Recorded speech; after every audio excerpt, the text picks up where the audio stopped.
හරි. අයිබෝන් පුතේ හැමෝටම ඔගොල්ලන්ගේ නිබන්ධන මේ වෙනකොට ගොඩක් අයට ලැබිලා තියෙන්නේ. තාමත් නිබන්ධන නොලැබුණු ළමයි කීප දෙනෙක් ඉන්නවා. ඉතින් ඒගොල්ලන්ගේ නිබන්ධන ඉදිරියේදී මේ ඉදිරි දවස් දෙක තුන ඇතුළත ලැබෙයි. ඊට අමතරව සමහර ළමයින්ගේ අර ඇඩ්‍රස් එක එවද්දී හරියට නම්බර එක එවලා නැහැ. සමහර ඒවා නම නැහැ. ඒ වගේ ඒවා මම අර ආයි එවන්න කියලා එහෙම දාලා තිබ්බනේ. ඒතකොට ඒ වගේ දෙක තුනක් එහෙම මෙහෙම මිස් වෙලා තියෙනවා. ඒ නිසා දැන් මම අද ඔයගොල්ලන්ට මේ පන්ති අවසන් වුණාට පස්සේ දැනට කුරියර් එකෙන් රිටර්න් කරලා තියෙන ඒවා මොනවද? කුරියර් එකෙන් තාම බෙදා හරින ගමන් තියෙන්නේ මොන කාගේ ටියුට්ද? ඒ ඔක්කොම විස්තර ටික එවන්නම්. ඒ ලිස්ට් එක බලලා ඒවයේ ඔයාගේ නම නැත්තම්, කියන්නේ තාම ටියුට් නොලැබිච්ච අයට, ලැබිච්ච අයට ඒවා මුකුත් අදාළ නැහැ. තාම ටියුට් නොලැබුණ ළමයි ඒ ලිස්ට් එක බලන්න. ඒ ලිස්ට් වල ඔයාගේ නම තියෙනවා නම් ප්‍රශ්නයක් නැහැ. රිටර්න් ලිස්ට් එකේ නම තියෙනවා නම් කොහොමත් ඒ කියන්නේ රිටර්න් වෙලා. රිටර්න් වෙන්න හේතු තමයි එකක් ෆෝන් ආන්සර් කරන්නේ නැති එක. අනිත් එක ළමයි කියනවනේ එපා කියලා ටියුට්. ඒ කියන්නේ තමයි බලංගොඩේම අර නාලන්දාවෙන් ටියුට් ගත්තාම ආයි පැය සැරයක් කුරියර් එකෙන් කතා කරාම එපා කියනවා. එහෙම තියෙනවා. තවමත් බෙදා හරින ලිස්ට් එකේ නම් ගොඩක් තියෙනවා. නම් 100ක් විතර තියෙනවා. ඒ කියන්නේ ඕගොල්ලන්ගේ විතරක් නෙවෙයි. 22 ළමයින්ගේ ඔක්කොගෙම. ඒ ලිස්ට් වල නම තියෙනවා නම් ප්‍රශ්නයක් නෑ. ටියුට් එක ඉදිරියේදී එයි. ඒ එක ලිස්ට් එකකවත් නම නැත්තම් මට ආයි පාරක් විස්තර ටික සම්පූර්ණයෙන් ඔයාලට එවන්න වෙනවා. එතකොට ආයි ටියුට් එක දාන්න පුළුවන්. එතකොට අඟහරුවාද බදාදා වෙද්දි ලැබෙයි. මේ ලවර සතිය වෙන්න කලින් එතකොට ගන්න පුළුවන්. ඊට අමතරව 90%කටම වගේ මේ වෙනකොට ටියුට් ලැබිලා තියෙනවා. අපි එතකොට මම ඔයගොල්ලන්ට අද PDF එක දැම්මා ඒ ඔයගොල්ලන්ට කරන්න තියෙන ටියුට් එකේ. දැන් අපි අද මේ පාඩම පටන් ගන්න බෑ නැත්නම් අපිට පන්ති කරන්න කාලයක් නැති වෙනවා. අද 20 වෙනි මාසේ අපි පන්ති දැන් ගිය සතියේ කරා. ඔයගොල්ලන්ගේ සති 4 ගානට කරන්න එපා අපි. ඒ නිසා අද පන්තිය කරන්න වෙනවා. ඒ නොලැබිච්ච ළමයින්ට PDF එකෙන් දැනට බලා ගන්න පුළුවන් ටියුට් එක ලැබෙනකම්. හරිද? ඊළඟට දැන් අපිට අලුත් ටියුට් එකට යන්න කලින් මෙන්න මේ ටියුට් එකේ තව වැඩ ටිකක් තියෙනවා. ඔයගොල්ලන්ට ගෙදරදී කරන්න කියපු වැඩ ටිකක් තියෙනවනේ. අනේ ඒ ටික චුට්ටක් බලමු ගන්නකො පළවෙනි පාඩමට අදාළව දීපු නොලෙජ් ටෙස්ට් කියන ටියුට් එක. ඒකේ මම වැඩ ටිකක් දුන්නා ඔයගොල්ලන්ට කරන්න කියලා. 10 වෙනි අභ්‍යාසයේ විශේෂයෙන්ම අපි අන්තිමට කරේ ව්‍යාපාර පරිසරය කියන කොටසනේ. ව්‍යාපාරයක් කරගෙන යනකොට අර බලපෑම් කරන බලවේග ටික කරනේ අන්තිමට කරේ. අන්න ඒකේ 10 වෙනි අභ්‍යාසයේ මම කරන්න කියලා කිව්වනේ ඔයගොල්ලන්ට. ඒකේ තියෙන්නේ පුතේ එක එක සිද්ධි ටිකක් දීලා තියෙනවා.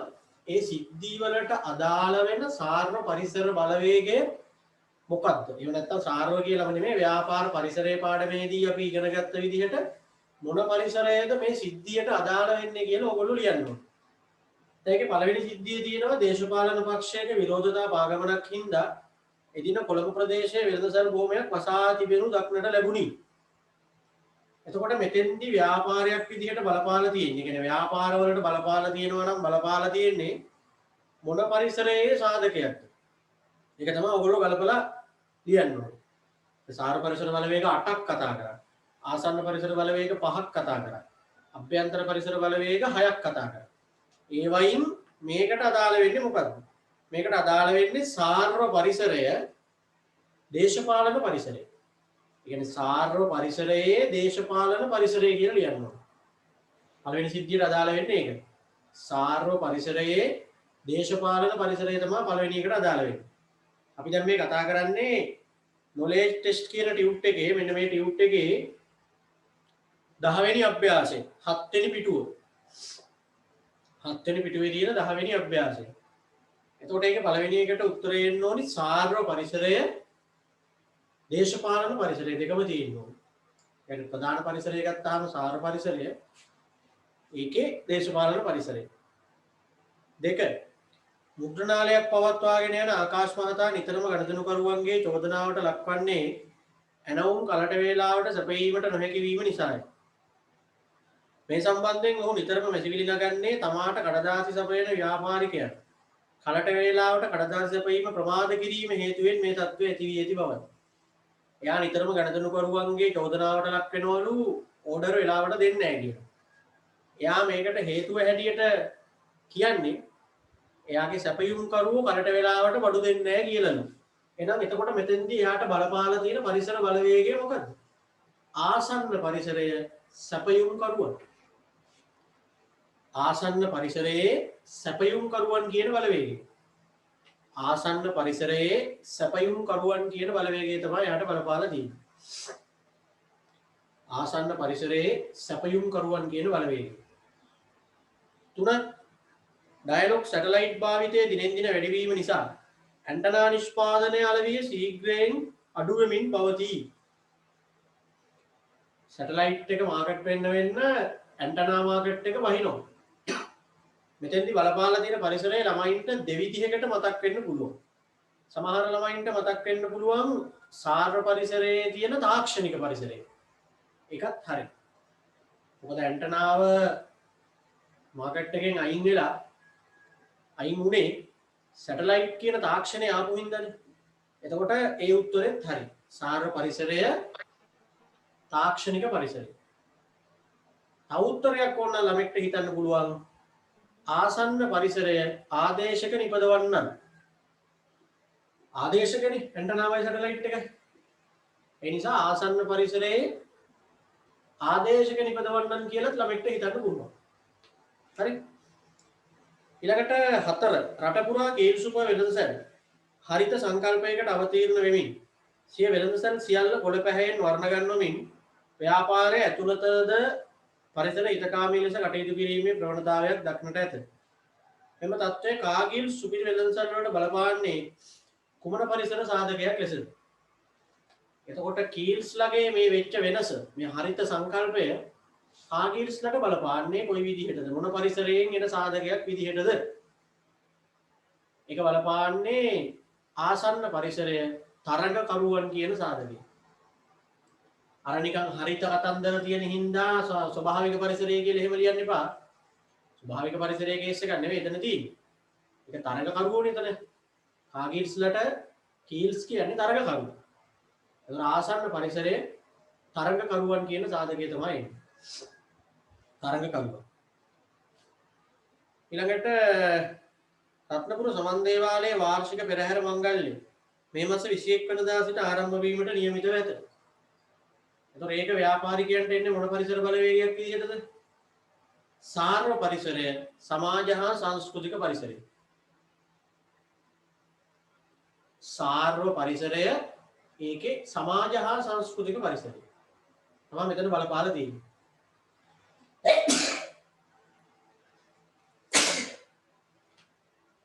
ඊළඟට අහනවා 6 වෙනි එක.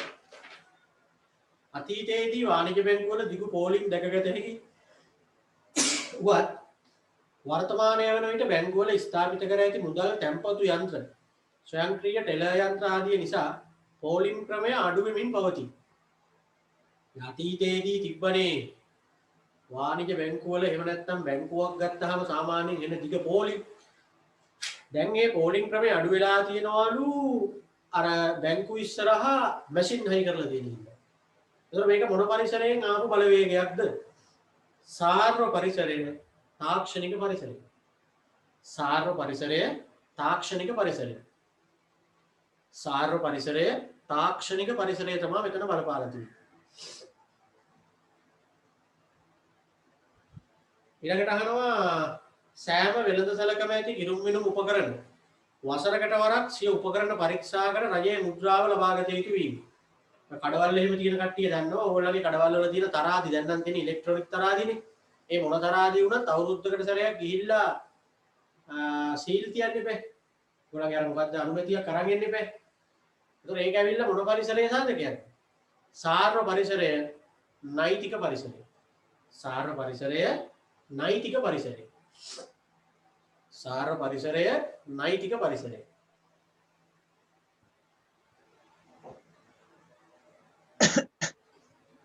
සාර්ව පරිසරය, නෛතික පරිසරය.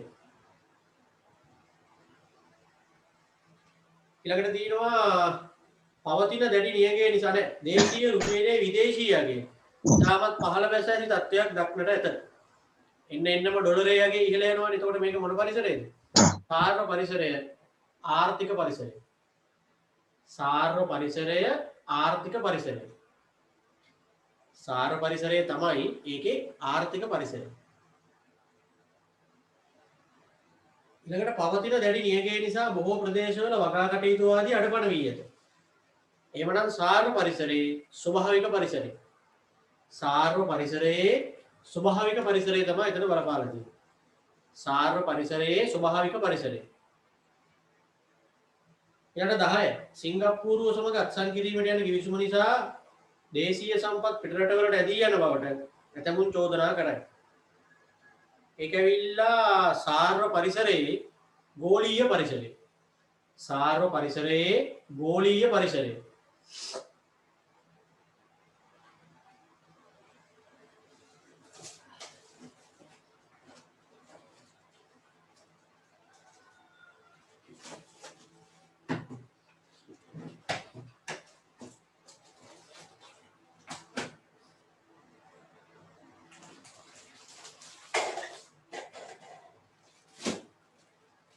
දැන් මෙන්න මේ 23 ළමයින්ගේ ටියුබ් ටිකක් තියෙනවා මංගාව ඒක දාන්න විදිහක් නැහැ තොරතුරු අසම්පූර්ණයි මෙන්න මෙයාට මං හිතන්නේ මම මේක එවලා තියෙන හින්දාද කොහෙද අයින් කරලා තියෙන්නේ හසානි චාමින්දි ඒ 34න් එක තිඹුරිපොළ රෝඩ් අල්ගොඩ දෙහියෝවිට ටියුබ් එකක් තියෙනවා මේක මං අයින් කරලා තියෙන්නේ ඇයිද කියලා හිතා ගන්න බෑ මොකද මං හිතන්නේ මේ ළමයාට මේ වෙද්දි ටියුබ් එක ලැබිලා ඇති. එයා මේ වෙලාවේ ක්ලාස් එකේ ඉන්නවනම් මට නිකන් මැසේජ් එකක් දාලා තියන්න මගේ ටියුබ් එක ලැබුණා කියලා. ලැබුණා නැත්නම් ඒකත් කියන්න. තව එකක් තියෙනවා මතීෂ අකලංක කියලා. දල්ගහ කොටුව පොහොරබාව පරකඩුව. ඒකත් අයින් කරලා තියෙනවා. ඒකත් මං හිතන්නේ කලින් එවපු එකක් නිසා වෙන්නේ නැති ඇඩ්‍රස් එක දෙපාරක් ඇවිල්ලා වගේ නිසා අයින් කරපුවා. තව තියෙනවා මම දැන් මේ කුරියර් එකට බාර දෙන්න දැන් මේ පස්සේ එහෙම මෙහෙම වැරදි හොයාගත්ත ටියුබ් ටිකක් 23 ළමයින්ගේ තේජානි නිවේෂා ඒ ටියුබ් එක කුරියර් එකට දෙනවා. ඒතර ඒකේ ඉස්සරහදී ආයෙ එකක් තියෙනවා දිලිනි ඉමල්කා ෆර්නෑන්ඩු ඒකත් අද දෙනවා කුරියර් එකට. ඊළඟට තියෙනවා දීපිකා ප්‍රියදර්ශනීගේ ටියුබ් එක තියෙනවා ඒකත් මම කුරියර් එකට දෙනවා. ඒතකොට ඉතින් ලබන සතිය වෙන්න කලින් ලැබෙයි. එම් දනුෂිකා කියලා එකක් තියෙනවා ඒකත් බාර දෙන්න තියෙන්නේ ඒක හරි ඔක්කොම තොරතුරු ටික හරි. ඔව් ඒ ටික තමයි තියෙන්නේ. ඒ ටික කොහොමත් මම බාර දෙන්න තියෙන අර මම කලින් කියපු ළමයින්ගේ ටියුබ් එක මම අයින් කරලා තියෙන ඒ ටියුබ් එක එකපාරක් එවපුවා නිසා කියලා චෙක් වෙච්ච නිසා වෙන්නේ නැති. ඊට අමතරව අර මම කිව්ව විදිහට මම අර ලිස්ට් එක එවුවාම බලලා ටියුබ් ලැබිච්ච නැති ළමයි ඉන්නවනම් ආයි තොරතුරු ටික එවන්න. එතකොට ලබන සතියේ පන්ති කරන්න කලින් ටියුබ් එක එන්න ගන්න පුළුවන්. අද කොහොමත් මේ ටියුබ් එකේ වැඩනේ ගොඩක් කරන්නේ.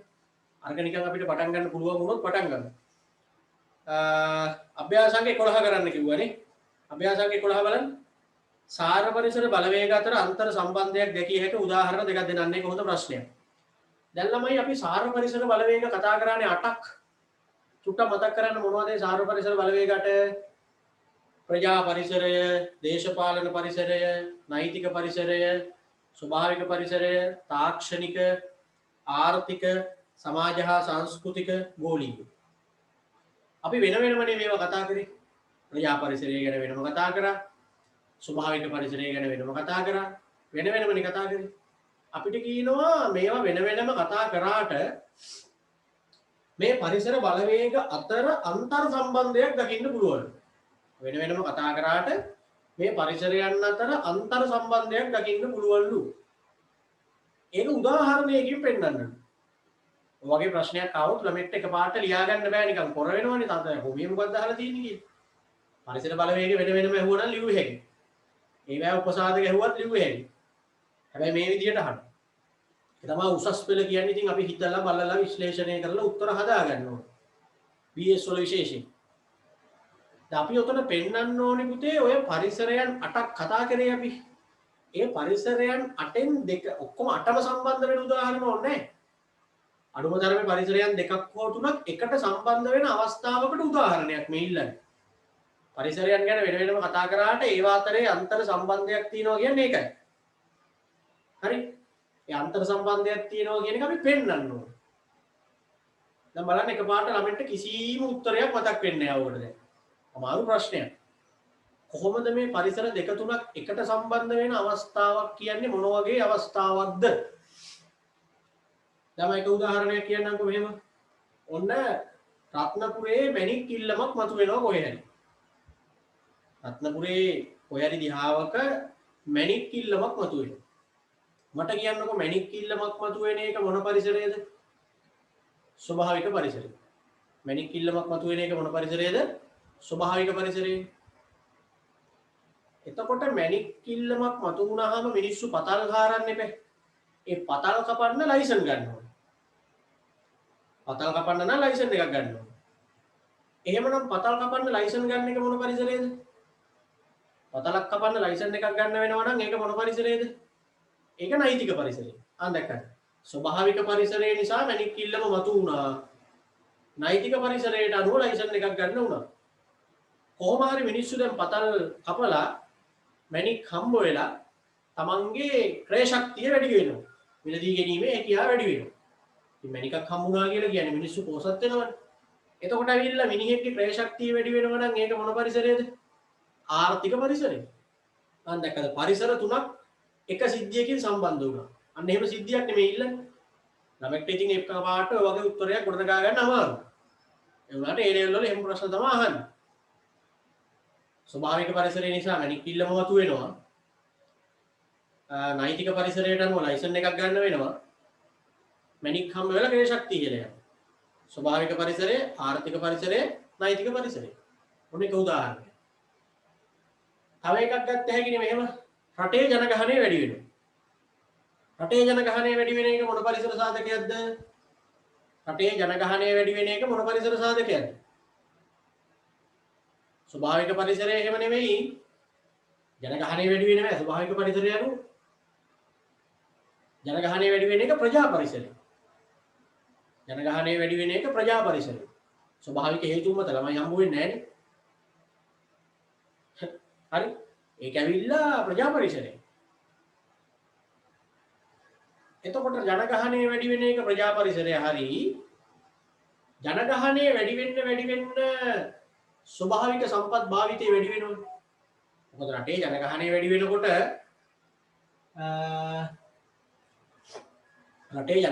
වෙනකොට මේ රටේ තියෙන ගස් කොළන් ටික මහ පොළොව ඔය වැඩි වෙන්නේ මිනිස්සු වැඩි වුණාට එන්නේ අඩු වෙනවා මිසක් ඒව. ඉතින් මිනිස්සු වැඩි වෙන්න මොකද වෙන්නේ? ඔය තියෙන කැලෑ ටික ටික අඩු වෙනවා. මිනිස්සු ස්වභාවික පරිසරය විනාශ කරන්න පටන් ගන්නවා දැන්.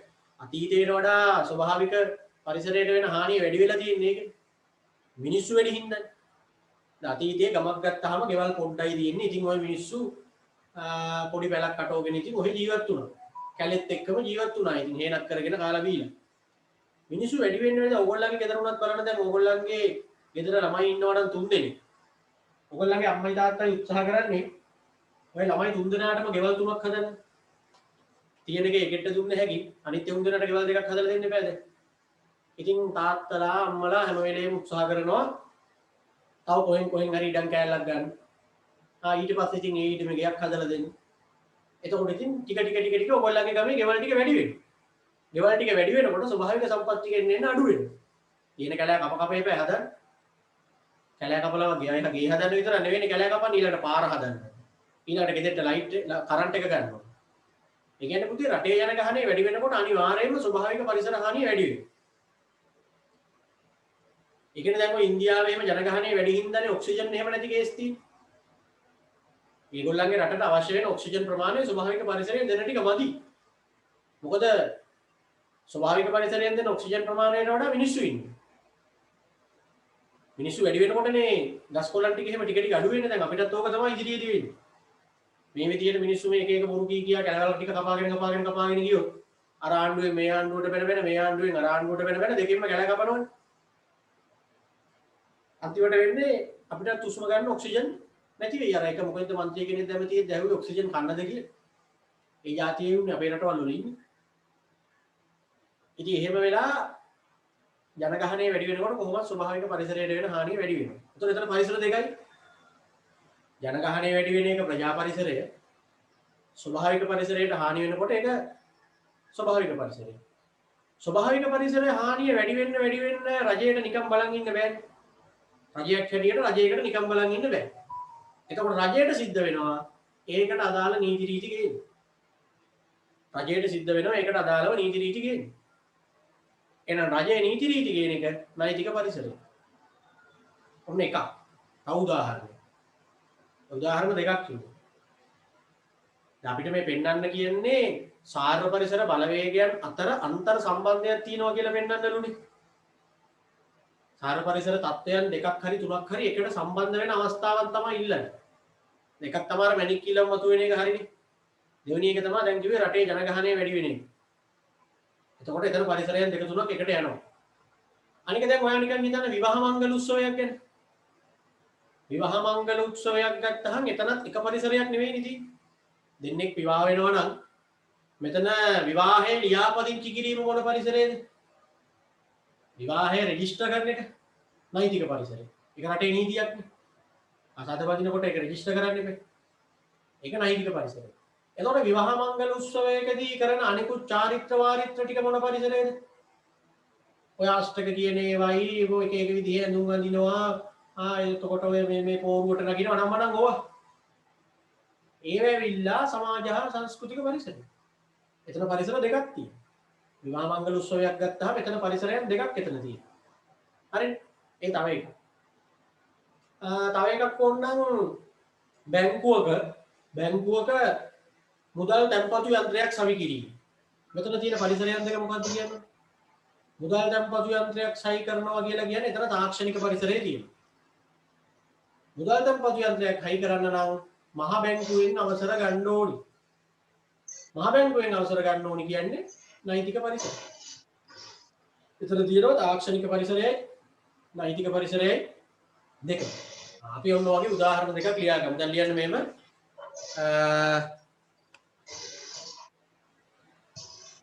කිසියම් ප්‍රදේශයක මැණික් කිල්ලමක් මතුවීම කිසියම් ප්‍රදේශයක මැණික් කිල්ලමක් මතුවීම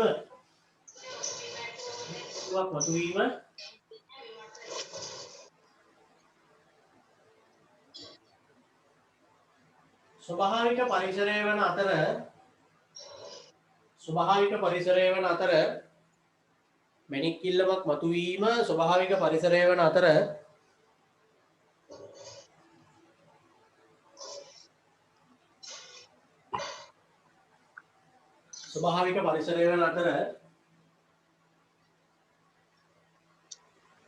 ඒ සඳහා මැණික් ගැරීම සඳහා බලපත්‍ර ලබාගත යුතු වීම මැණික් ගැරීම සඳහා බලපත්‍ර ලබාගත යුතු වීම මැණික් ගැරීම සඳහා බලපත්‍ර ලබාගත යුතු වීම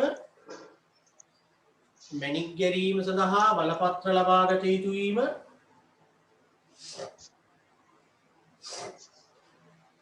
මැණික් ගැරීම සඳහා බලපත්‍ර ලබාගත යුතු වීම නෛතික පරිසරයයි. මැණික් ගැරීම සඳහා බලපත්‍ර ලබාගත යුතු වීම නෛතික පරිසරයයි.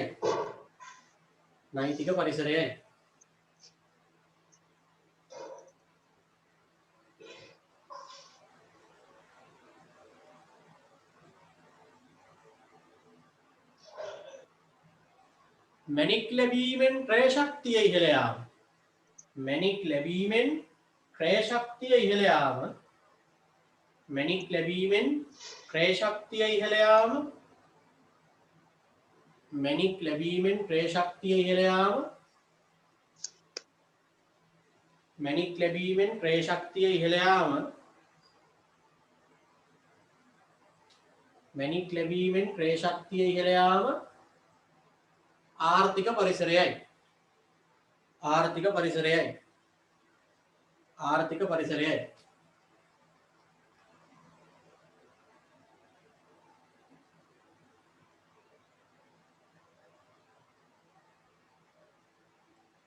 ඊළඟට අහන්නේ මොකද්ද? තව එකක් ලියන උදාහරණයක්. ලියන්න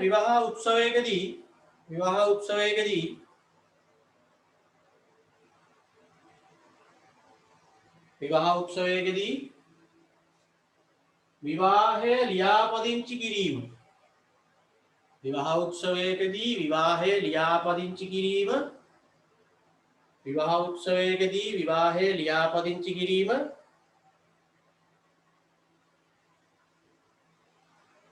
නෛතික පරිසරය වන අතර නෛතික පරිසරය වන අතර නෛතික පරිසරය වන අතර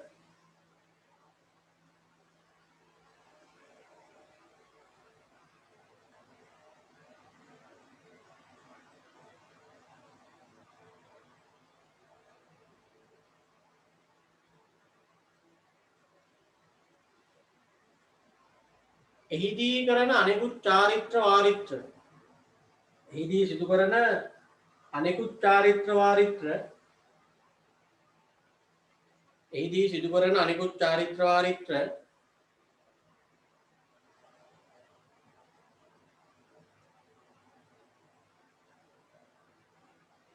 සමාජ හා සංස්කෘතික පරිසරයයි සමාජ හා සංස්කෘතික පරිසරයයි අනිකුත් චාරිත්‍ර වාරිත්‍ර සමාජ හා සංස්කෘතික පරිසරයයි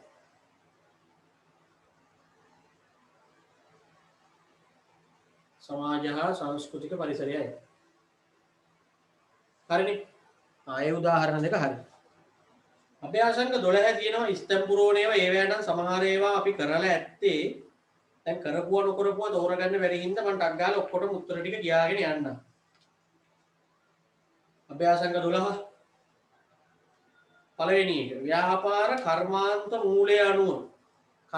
මූලය අනුව කොහොමද ව්‍යාපාර වර්ග කරන්නේ දැන් මේව මම ඊයේ කරා කියන්නේ දැන් අර අවිස්සාවේලේ ළමයින්ටයි බලංගොඩ ළමයින්ටයි නොකරපු කොටස් ටිකක් තිබ්බනේ ඒ ඔක්කොම ටික ඊයේ කරපු කොටේ මේ ටික තිබ්බා කර්මාන්ත මූලය අනුව කොහොමද ව්‍යාපාර වර්ග කරන්නේ කෘෂිකාර්මික කාර්මික හා සේවා රත්නපුරේ ළමයින්ට නම් මේවා අපි පන්ති කරන කාලෙම වගේ කරා කෘෂිකාර්මික කාර්මික සේවා වශයෙන්ද නිෂ්පාදනයේ ස්වභාවය අනුව කොහොමද යන්නේ ප්‍රාථමික ද්විතීක හා තෘතීක පළවෙනි එක එහෙමයි අභ්‍යාසංග 12 මේ කියන්නේ ඔය සමහර ඒවා කරලා ඇති නොකරපුවත් ඇති දැන් ඕක අහහා ඉන්න ගියාම වෙලා යන හින්දා මම මේ ඔක්කොම ටික කියාගෙන යනවා දෙක භාණ්ඩවලට හෝ සේවාවලට ඇති කැමැත්ත මත එහෙම නැත්නම් උවමනාව මත කැමැත්ත කියන උත්තරෙත් හරි උවමනාව කිව්වත් හරි භාණ්ඩවලට හෝ සේවාවලට ඇති කැමැත්ත මත ඉල්ලුම ජනිත වන අතර ක්‍රය ශක්තිය මගින් දෙවෙනි ස්තරයට එන්නේ ක්‍රය ශක්තිය. කියන්නේ මිලට ගැනීමේ හැකියාව. ක්‍රය ශක්තිය මගින් එය සඵල ඉල්ලුමක් බවට පරිවර්තනය වේ. එමය එන්නේ. 3. ව්‍යාපාර රටක මොකහා මොක සඳහා දායක වේද? ව්‍යාපාර රටක පැවැත්ම හා සංවර්ධනය සඳහා දායක වේ. පැවැත්ම හා සංවර්ධනය සඳහා දායක වේ. ව්‍යාපාර රටක පැවැත්ම හා සංවර්ධනය සඳහා දායක වේ. ඊළඟට ගැනුම්කරු හා විකුණුම්කරු හමුවන හෝ සම්බන්ධ වන ඕනෑම ආකාරයක්. ඔවත් අර ඊයේ කරපු කොටස කරා ගැනුම්කරු හා විකුණුම්කරු හමුවන හෝ සම්බන්ධ වන ඕනෑම ආකාරයක් අපි මොකද කියන්නේ? වෙළඳ පොළ. ගැනුම්කරු විකුණුම්කරු කියන චරිත දෙක කොහොම හමු වුණත් එතන තියෙන්නේ වෙළඳ පොළ.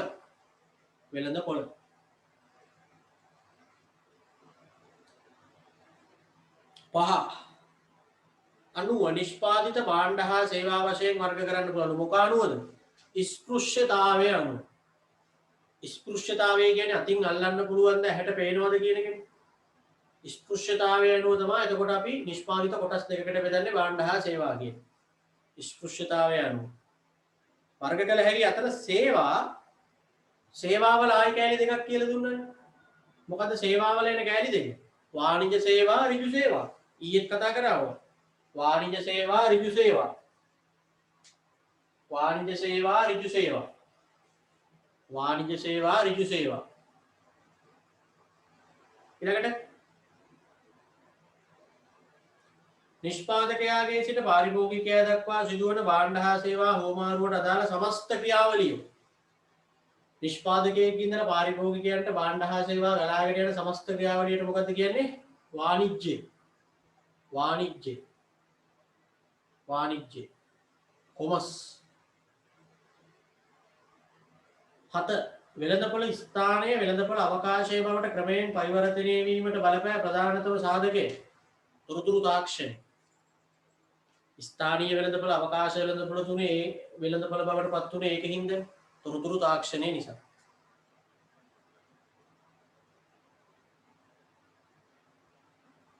වෙළඳපොලේ රැඳී සිටීම, විකුණුම් උපරිම කිරීම, ලාභ උපරිම කිරීම ආදිය. ඒවා මොනවාද? ව්‍යාපාර අරමුණු. ව්‍යාපාර අරමුණු. විස්තර දෙන්න ඕනේ එහෙමයි ව්‍යාපාර අරමුණු. ඊළඟට අර්ථ ක්‍රමය තුල මොන අර්ථ ක්‍රමය තුලද ඍජු නිෂ්පාදනයේ තිබ්බේ? ස්වයංපෝෂිත අර්ථ ක්‍රමය තුල ඍජු නිෂ්පාදන ක්‍රමයේ ක්‍රියාත්මක වූ අතර එමගින්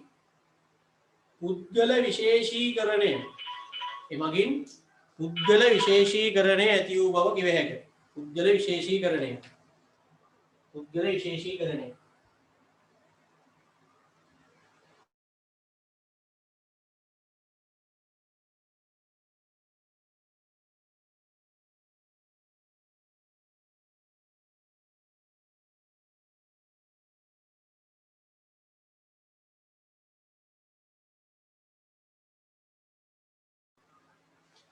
පුද්ගල විශේෂීකරණය ඇති වූ බවට කිව හැකිය. හරි ඊළඟට වෙළඳපොළ සඳහා නිෂ්පාදනය කිරීම 10 වෙනි එක. වෙළඳපොළ සඳහා නිෂ්පාදනය කිරීමට අපි කියන්නේ වක්‍ර නිෂ්පාදනය. 11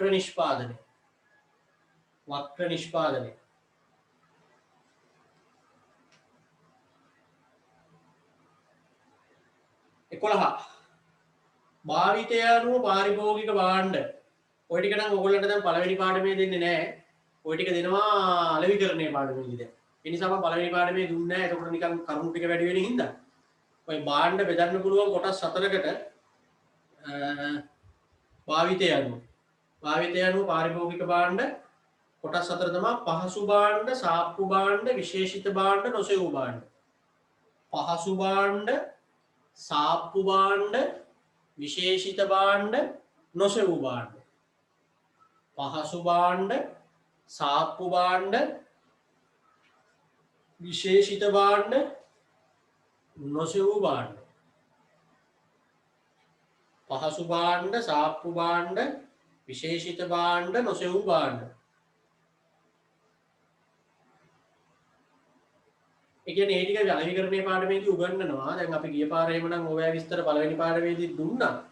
ඒ කියන්නේ පුතේ ඔය භාණ්ඩවල එක එක විදියට භාණ්ඩ වර්ග කරන එක ඔය කරන්නේ.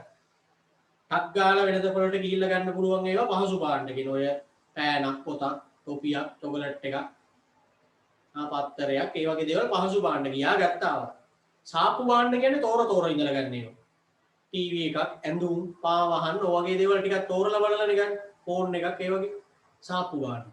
විශේෂිත භාණ්ඩ කියන්නේ පුතේ විශේෂයෙන් මහන්සි වෙලා ගන්න දේවල් තියෙනවා මිනිස්සු. විශේෂයෙන් මහන්සි වෙලා ගන්න දේවල්.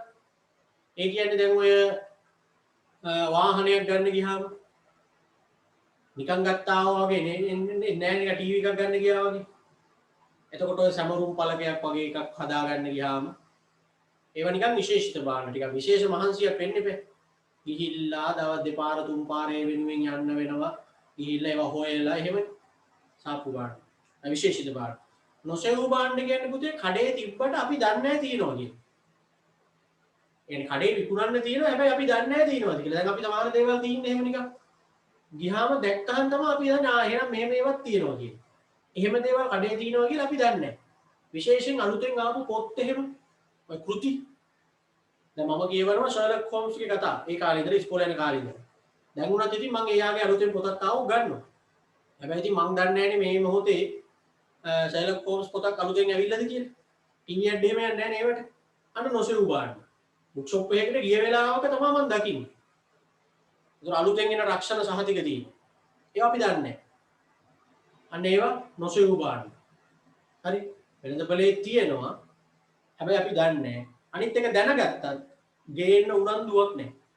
මිනි පෙට්ටිය අපි දන්නවා ඉතින් මිනි පෙට්ටි කඩවල මිනි පෙට්ටි තියෙනවා කියලා. එහෙමයි කියලා ඉතින් මේ මිනිස්සු මේ වෙලාතරින් මිනි පෙට්ටි ගෙනත් තියාගන්නේ නැහැ. රුපියල් 4000ක් ගෙවා රැගෙන යන්නේ ඉතිරිය ටික ටික ගෙවන්නේ මිනි පෙට්ටි කඩවල එහෙම ඔහොම ගහලා තියෙනවද කියලා තියෙනවද? එහෙම නැහැ. අලුත් පෙට්ටි වර්ගයක් ඇවිල්ලා කියලා ඕක ඉවර වෙන්න කලින් ගෙනත් තියාගන්න ඕනේ කියලා ගෙනත් තියාගන්න. එහෙම නැහැ. අපි දන්නෙත් නැහැ මොන වගේ මිනි පෙට්ටිද තියෙන්නේ ඒවැ මොනවද කොහොමද වෙන්නේ කියලා. අවශ්‍යතාවයක් ආපු මිනිහෙක් විතරනේ මාසාලාවක් අස්සට යන්නේ ඕක ගන්න. එහෙනම් නොසෙව් බාණ්ඩේ. හරි නොසෙව් බාණ්ඩ. අන්න එහෙම තියෙනවා. ඉතින් ඒවා විස්තර මම නෝට් දෙන්නේ නැහැ. මොකද ඒවා ආයි අලෙවිකරණයේ පාඩමේදී අපිට හම්බ වෙන්නේ ඉඳ විස්තර කතා කරන්න. ඊළඟට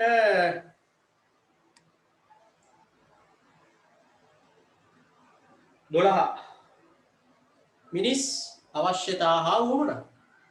මිනිස් අවශ්‍යතා හා වුවමනා. අවශ්‍යතා හා වුවමනා. අවශ්‍යතා හා වුවමනා. 13 වාණිජ්‍ය යනු මොකද්ද? නිෂ්පාදකයාගේ සිට පාරිභෝගිකයා දක්වා. නිෂ්පාදකයාගේ සිට පාරිභෝගිකයා දක්වා කියලා ඉන්නවා. නිෂ්පාදකයාගේ සිට පාරිභෝගිකයා දක්වා.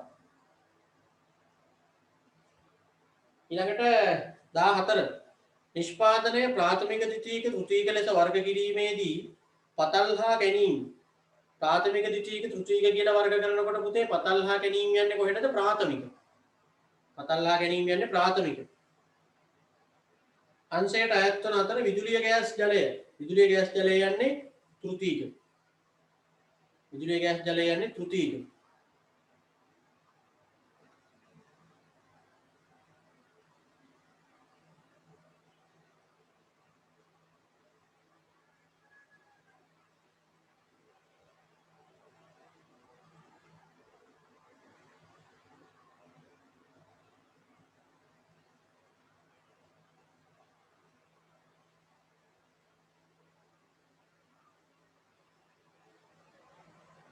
ඊළඟට පාරිභෝගික අවශ්‍යතාව වමනා ඉටු කිරීමට නිෂ්පාදිතයකට තිබෙන හැකියාව පිළිබඳ පාරිභෝගිකයා කරන දක්ෂේරුව. ඒකත් අලෙවිකරණයේ පාඩමේදී තමයි දැන් දාලා තියෙන. ඉස්සර පළවෙනි පාඩමේදී තිබ්බට වටිනාකම. භාණ්ඩයක් ගැන පාරිභෝගිකයා කරන දක්ෂේරුවට කියන්නේ පුතේ වටිනාකම කියන. වටිනාකම. ළඟට වෙනද වටිනාකමක් වෙනුවෙන් පාර්ශවයන් දෙකක් හෝ කීපයක් අතර ඇතිවන හෝමාරුවට කියනවා ගනුදෙනුව. ගනුදෙනුව. ගනුදෙනුව. ගනුදෙනුව. ඊළඟට කර්මාන්ත මූලය අනුව ව්‍යාපාර වර්ග කරනුයේ කෘෂිකාර්මික කාර්මික සේවා. කෘෂිකාර්මික කාර්මික සේවා. කෘෂිකාර්මික කාර්මික සේවා. කෘෂිකාර්මික කාර්මික සේවා. ඇනලොග් තාක්ෂණය වෙනුවට ඩිජිටල් තාක්ෂණයේ වේගයෙන් ජනප්‍රිය වීම. ඒවා සාමාන්‍ය දැනීමෙන් වගේ අහන ඒවා BS වල අපි ඒකට කියනවා ඩිජිටල් කරණය. ඩිජිටල් කරණය. ඩිජිටල් කරණය. ඩිජිටල් කරණය. 19 ව්‍යාපාර සපයන භාණ්ඩ හා සේවාවලට විකල්ප භාණ්ඩ ඉදිරිපත් කරන්න. අන්න පරිසරයේ කොටසෙන් දැන් එන්නේ. අපි සපයන භාණ්ඩ වලට විකල්ප නිෂ්පාදන ඉදිරිපත් කරන්නන්ට අපි කිව්වේ මොනවද කියලාද? ආදේශක නිපදවන්නන්. ආදේශක නිපදවන්නන්. අපි සපයන භාණ්ඩ වලට විකල්ප භාණ්ඩ සපයනවා නම් ආදේශක නිපදවන්නන්. වන අතර ව්‍යාපාරයේ සපයන නිෂ්පාදිත වලට සමාන නිෂ්පාදිත ඉදිරිපත් කරන්න. අපි සපයන ඒවට සමාන නිෂ්පාදිත ඉදිරිපත් කරනවා නම් තරගකරුවන්. තරගකරුවන්. තරගකරුවන්.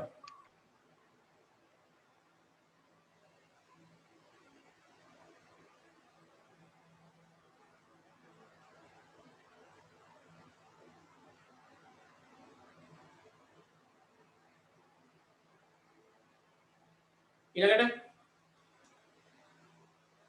භාණ්ඩයක් හෝ සේවාවක් නිපදවීමේදී යොදා ගන්නා සම්පත්වල මූල්‍ය වටිනාකමට අපි කියනවා නිෂ්පාදන පිරිවැය. නිෂ්පාදන පිරිවැය.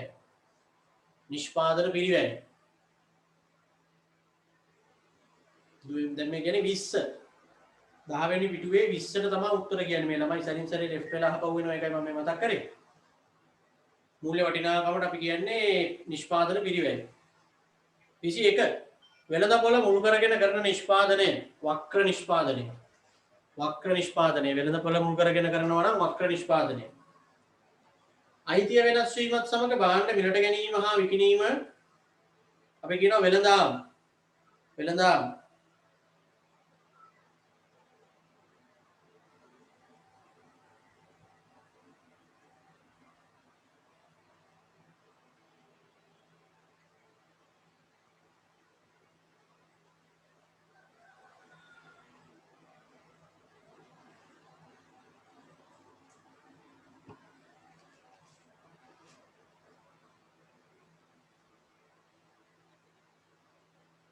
වාණිජ්‍ය බොහෝ දුරට සමාන කළ හැකි වන්නේ තෘතීය නිෂ්පාදනය.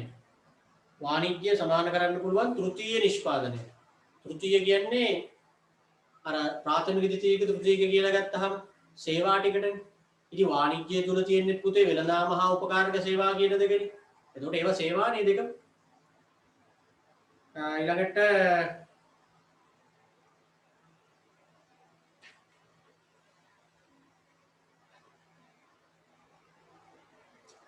භූමිය ශ්‍රමය ප්‍රාග්ධනය වේසායකත්වය හා දැනුම කාලය තොරතුරු. භූමිය ශ්‍රමය ප්‍රාග්ධනය වේසායකත්වය හා දැනුම කාලය තොරතුරු. දැනුම කාලය තොරතුරු. මොනවද ඒවා? නිෂ්පාදන සාධක.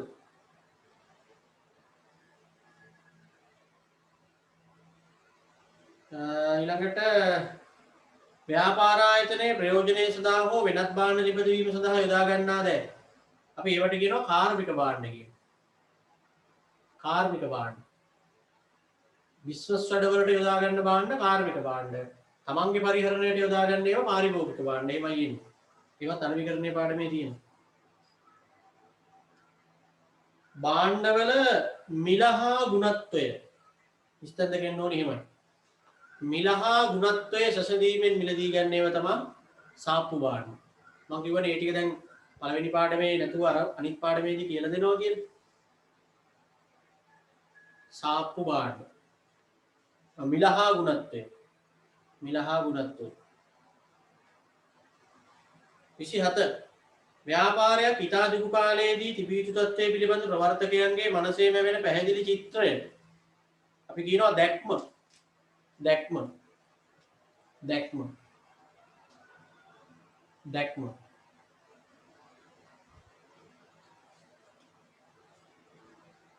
ව්‍යාපාරයේ දිගු කාලීනව ළඟා කර ගැනීමට අපේක්ෂිත තත්ත්වය හා සංවිධානයේ විෂයපතේ පිළිබඳ අවබෝධයක් මෙහෙවර. මෙහෙවර මගින් සැපේ. මෙහෙවර. මෙහෙවර මගින් සැපේ. මිලට ගැනීමේ තීරණයේදී පාරිභෝගිකයන් විශාල ප්‍රයත්නයක් දරන නිෂ්පාදිත අපි කියනවා විශේෂිත භාණ්ඩ. මම ඉස්සෙල්ලා පොඩ්ඩක් පැහැදිලි කරේ. ගොඩක් මහන්සි වෙලා ගන්න දේවල් විශේෂිත භාණ්ඩ. මහන්සි වෙලා ගන්න දේවල් කියන්නේ ඒ භාණ්ඩය ගන්න ගියාම ලොකු මහන්සියක් වෙන්න ඕනේ. ඒකයි වාහනේ විශේෂිත භාණ්ඩ. ලෙස හැඳින්වෙන අතර විකිණීම සඳහා වෙළඳපොලේ ඇති එහෙත් පාරිභෝගිකයන් මුදල් වැය කිරීමට අදහස් නොකරන එමෙන්ම මිලදී ගැනීමට වෙහෙසක් නොදරන ද නොසෙවූ භාණ්ඩ කඩේ තියෙනවා අපේ වට ගන්න එච්චර උනන්දුවක් නැහැ. ඒවා නොසෙවූ භාණ්ඩ. නොසෙවූ භාණ්ඩ. උවමනා තෘප්තිමත් කරලීම සඳහා එක් පාර්ශවයකින් තවත් පාර්ශවයක ඉදිරිපත් කරන ක්‍රියාකාරකම් හෝ ක්‍රියාකාරීත්වයක් හෝ ප්‍රතිලාභයක් අපි කියනවා සේවා. සේවා. සේවා. සේවා.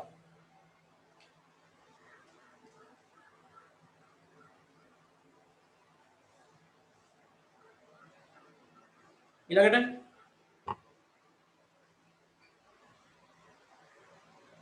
ප්‍රධාන ව්‍යාපාර කටයුතු දෙක. අව කියලා දීලා තියෙන මොනවාද ප්‍රධාන ව්‍යාපාර කටයුතු දෙක? අවශ්‍යතාව වමනා සපුරාලීම සම්පත් වලට අගය එකතු කිරීම. අවශ්‍යතාව වමනා සපුරාලීමයි සම්පත් වලට අගය එකතු කිරීම.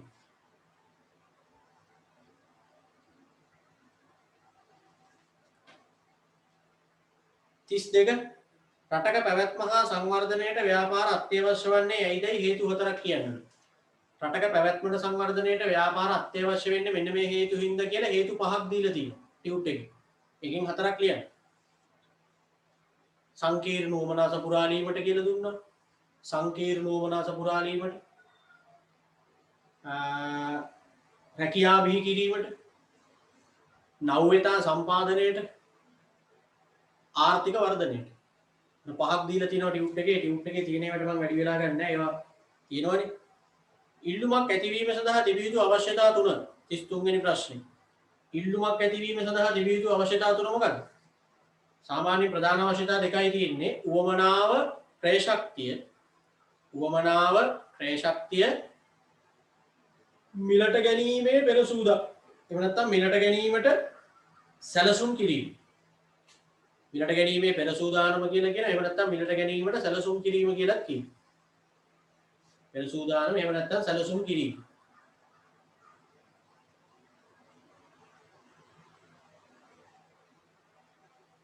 ඊළඟට ව්‍යාපාරයක් තම ගනුදෙනුකරුවන් කෙරෙහි ඇල්මක් දැක්වීමට හේතු දෙකක් ගනුදෙනුකරුවන් කෙරෙහි ඇල්මක් දක්වන්නේ යනවා ව්‍යාපාරයක් හැටියට අපි අල්මැති පාර්ශවවලදී කතා කරානේ ඕවා ව්‍යාපාරයේ පැත්තෙන් හිතලා ලියන්න ඕනි දැන් ගනුදෙනුකරුවන්ට ඇල්මක් දක්වන්නේ ඇයි ඒ කියන්නේ අහන්න එකක් තමයි වෙළඳපොළ සුරක්ෂිත කර ගැනීම තමන්ගේ මාකට් එකේ ඉතුරු වෙන්නේ ගනුදෙනුකරුවා හිටියොත් නේ වෙළඳපොළ සුරක්ෂිත කර ගැනීමට වෙළඳපොළ සුරක්ෂිත කර ගැනීමට එකක් අනිත් එක තමයි ගනුදෙනුකරුවන්ගේ පක්ෂපාතීත්වය ලබා ගැනීම අර වෙන කඩවල් වලට යන්නේ නැතුව නිකන් අපේ කඩේට වෙන බවට පත් කරගන්න තමයි ව්‍යාපාරේ බලාගෙන ඉන්නේ. ගනුදෙනුකරුවන්ගේ පක්ෂපාතීත්වය ලබා ගැනීම.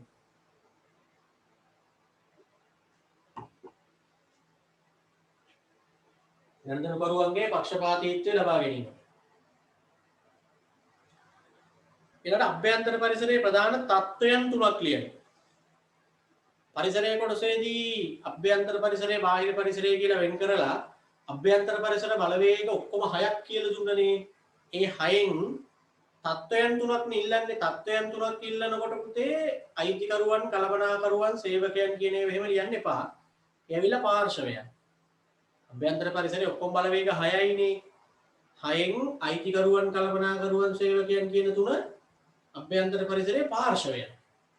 තත්ත්වයන් තුන තමයි අනිත් තුන. සංවිධාන සංස්කෘතිය, සම්පත්, සංවිධාන ව්‍යුහය. ඒ තුන ලියන්න ඕන. සංවිධාන සංස්කෘතිය, සම්පත්, සංවිධාන ව්‍යුහය. නිකම්ම බලවේග ලියන්න කිව්වනම් 6න් කොයිව ලිව්වත් හරි. හරිද අපි හරියටම උත්තරේ දුන්නහම එතකොට හොඳයිනේ. පාර්ශවයන් ඇහුවොත් ඒ ටික ලියනවා. තත්ත්වයන් කියලා ඇහුවොත් අර ටික ලියනවා.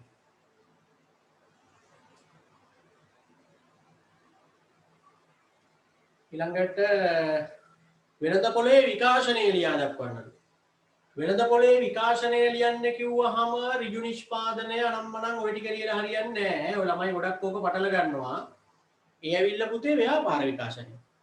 ඍජු නිෂ්පාදනය, පාණ්ඩ හුවමාරුව, මුදල් භාවිත ඔය සෙට් එක ව්‍යාපාර විකාශනය. ඔයගොල්ලන්ගෙන් ඉල්ලලා තියෙන්නේ වෙළඳපොලේ විකාශනය. වෙළඳපොලේ විකාශනයේ අධ්‍යයන ගොඩක් නෑ දෙකයි තියෙන්නේ. ස්ථානීය වෙළඳපොළ, අවකාශ වෙළඳපොළ. ස්ථානීය වෙළඳපොළ, අවකාශ වෙළඳපොළ. ස්ථානීය වෙළඳපොළ, අවකාශ වෙළඳපොළ. භාණ්ඩවල ලක්ෂණ හතරක් ලියන්න. භාණ්ඩවල ලක්ෂණ කොහොමද ගන්නේ? ස්පෘශ්‍යයි. ඒක අතින් අල්ලන්න පුළුවන් නේ. භාණ්ඩවල ලක්ෂණ කිව්වහම එකක් තමයි ස්පෘශ්‍යයි. තව ගබඩා කර තබාගත හැක. තියාගෙන පාවිච්චි කරන්න පුළුවන්. ගබඩා කර තබාගත හැක. සමජාතීය වේ. ඒක සපයන්න අනුව වෙනස් වෙන්නේ නැහැ. සමජාතීය වේ. සමජාතීය වේ.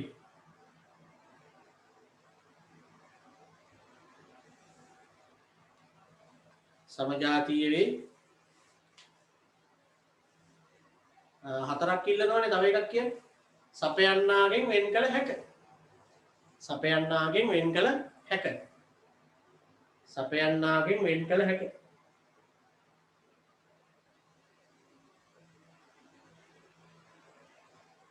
හරිනේ. ව්‍යාපාර මුහුණ දෙන අවදානම් දෙකක්. ඇයි අර ගති ලක්ෂණ උගන්වද්දී අවදානම් දෙකක් නෙවෙයි පහක් විතර කියලා දුන්නා. පහටත් වැඩි. ව්‍යාපාරවල ගති ලක්ෂණයන්නේ අවදානමක් තිබීම කියන එක. එතෙන්දී මේ ව්‍යාපාර මුහුණ දෙන අවදානම් ලිස්ට් එකක් අපි දුන්නානේ මොනවාද අවදානම්? එකක් තමයි තරගකරුවන් පැමිණීම. පාරිභෝගික රුචිය මෝස්තර හා ඉල්ලුම වෙනස් වීම. සේවකයන්ගේ ගැටලු වැඩ වර්ජනාදී. ඔන්න ඔය දෙකක් ලියුවනම් හරි. ව්‍යාපාර විකාශනයේ ප්‍රධාන අවස්ථා හතර ලියන්න. අන්න මම ඔයගලන්ට පැහැදිලිවම ව්‍යාපාර විකාශනය උගන්වද්දි කිව්වා ව්‍යාපාර විකාශනය හරියට පැහැදිලි කරනවා නම් අධියර ගණනාවක් තියෙනවා. ප්‍රධාන අවස්ථා ගොඩක් තිබ්බා. හැබැයි ඒකෙන් හතරක් අපි වෙනම ගලවලා පෙන්නුවා ව්‍යාපාර විකාශනයේ ප්‍රධාන අධියර හතර කියලා ඇහුවොත්. කෙලින්ම ව්‍යාපාර විකාශනයේ ප්‍රධාන අධියර හතර ලියන්න කියලා ඇහුවොත් මෙන්න මේ හතර ලියන්න කියලා. මොකක්ද එතකොට මේ හතර? භාණ්ඩ හුවමාරුව තමයි 1, මුදල් භාවිතය තමයි 2, කාර්මික විප්ලවය තමයි 3, තොරතුරු යුගය තමයි 4. මේ විදිහට මේ හතර දාන්න. භාණ්ඩ හුවමාරුව, මුදල් භාවිතය, කාර්මික විප්ලවය, තොරතුරු යුගය. නැත්නම් විද්‍යුත් වාණිජ්‍ය හා විද්‍යුත් ව්‍යාපාර. සමාජ හා සංස්කෘතික පරිසරයේ උපසාධක හතරක් ලියන්න. සමාජ හා සංස්කෘතික පරිසරයේ උපසාධක මොනවාද?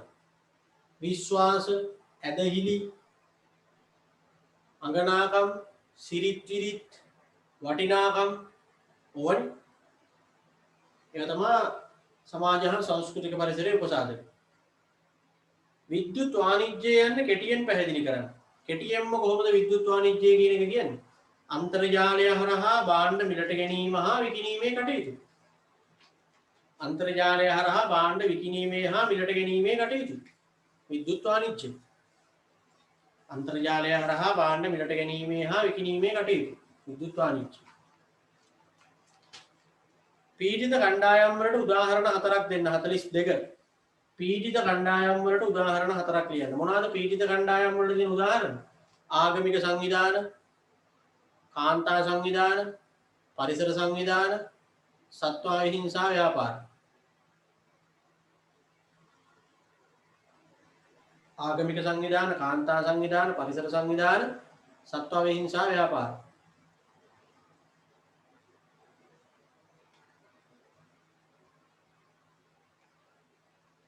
දළදේශීය නිෂ්පාදිතය තුළ කාර්මික අංශයට ඇතුළත් අයිතම. කාර්මික අංශය තුළ තියෙන්නේ මොනවාද? පතල් හා ගැනීම, නිෂ්පාදන කර්මාන්ත, ඉදිකිරීම,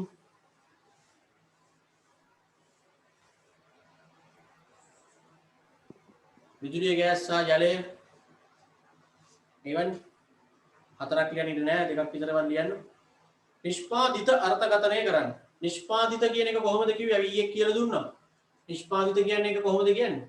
මිනිස් අවශ්‍යතාව වමනා ඉටු කිරීම සඳහා වෙළඳපොලේ පවතින ඕනෑම දෙයක්.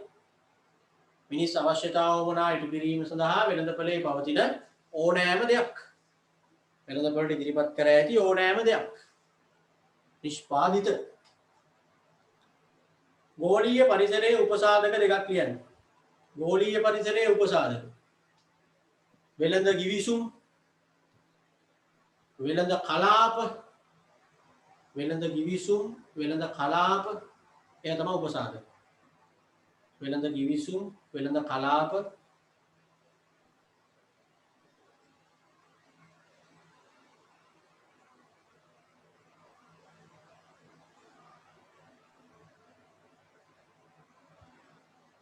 හරි.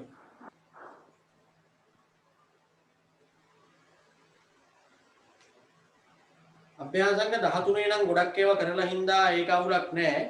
ඒකෙත් පරිසරයේ කොටසට දාලා ප්‍රශ්න ටික තමයි නොකර ඇත්තේ. පරිසරයට අදාළ ප්‍රශ්න කියලා කියන්නේ අපි ඕකේ කරලා නැත්තම් කරලා නැතුව ඇත්තේ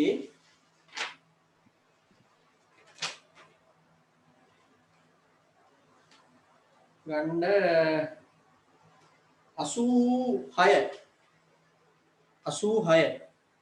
86න් එහාට තමයි කරන්න තියෙන්නේ.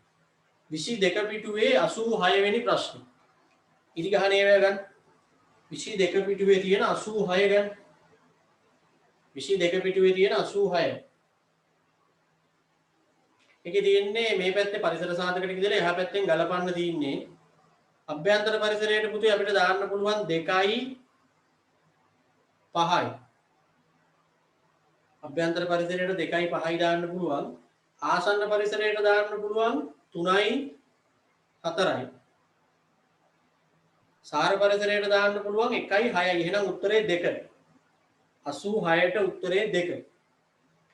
86ට උත්තරේ 2. 87 පහත දැක්වෙන්නේ ව්‍යාපාර පරිසරයට අයත් බලවේග කීපයකි. මේ අතරින් ව්‍යාපාරයට අවස්ථා හා තර්ජන ඇති කරන බලවේග. අවස්ථා හා තර්ජන ඇති කරන්නේ මොන පරිසරයෙන්ද? සාර පරිසරයෙන්. අවස්ථා තර්ජන ඇති කරන්නේ සාර පරිසරයෙන්. එතකොට ඒ වගේ පරිසර බලවේග මොනවද බලන්න තියෙන්නේ?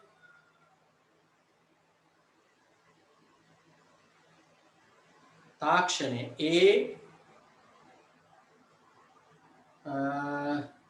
C F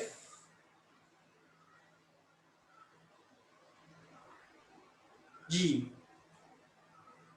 ACFG උත්තරේ 3. මොකද අභ්‍යන්තර පරිසරයෙන් එන්නේ ශක්තියෙන් දුර්වලතාවනේ. බාහිර කියන කොටේ ඉන්න එපා අවස්ථා තරජන එන්න නම්. ඒතර බාහිර කියන එකේ දෙගොල්ලක් ඉන්නවා. ආසන්න පරිසරයක් ඉන්නවා සාර පරිසරයක් ඉන්නවා. ඒවා අපි දන්නවනේ දැන්. ඉතින් එතකොට මේ දෙකටයි තියෙවෙන් ඉන්නේ එන්න එක තමයි උත්තරේ ACFG 3. 88 පහත දැක්වෙන්නේ ව්‍යාපාර පරිසරයට අයත් සාධක කීපයකි. මේ අතරින් ආසන්න පරිසරයට දාන බලවේග පමණක් ඇතුළත් කාණ්ඩේ. ආසන්න පරිසරයට අදාළ බලවේග පමණක්. ආසන්න පරිසරය. ආසන්න පරිසරය කිව්වහම B D F G 2. උත්තරේ 2. 88ට 2. 89 ස්වභාවික පරිසරයේ පවත්නා සමහර සම්පත් සීමිත එහෙත් නැවත අලුත් කළ හැකි ඒවා වෙන අතර සමහරක් සීමිත නැවත අලුත් කළ නොහැකි සම්පත් වේ. මේ අතරින් සීමිත එහෙත් නැවත අලුත් කළ නොහැකි සම්පත් උනුයි. සීමිත වෙන්න ඕනි හැබැයි නැවත අලුත් කරන්න බැරි ඒවා වෙන්න ඕනි. මොනවාද? දියමන්ති, ගල් ලඟුරු, khනිජ තෙල්. BDF කියන උත්තරේ 5. තියෙන ටික සීමිතයි. නැවත අලුත් කරන්න බෑ. කියන්නේ නැවත හදා ගන්නත් බෑ. හරිනේ? 90 සාර පරිසරයේ සංරචකයක් වන ප්‍රජා පරිසරයට පමණක් අයත් වන සාධක ලෙස සලකන්නේ ප්‍රජා පරිසරයට අයත් වන සාධක. උත්තරේ ගන්න පුළුවන් 1.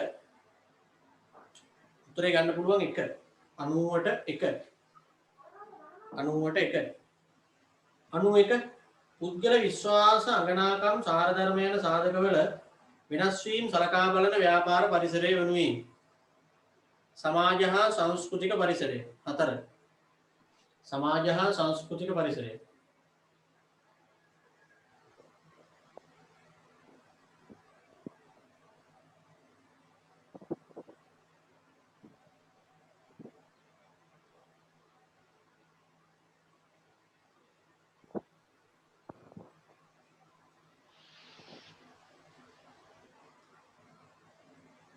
ඊළඟට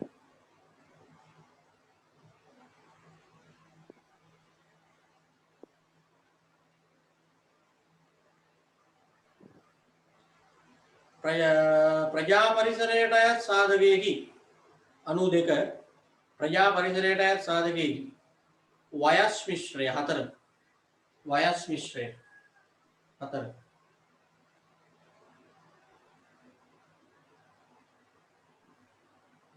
ඊළඟට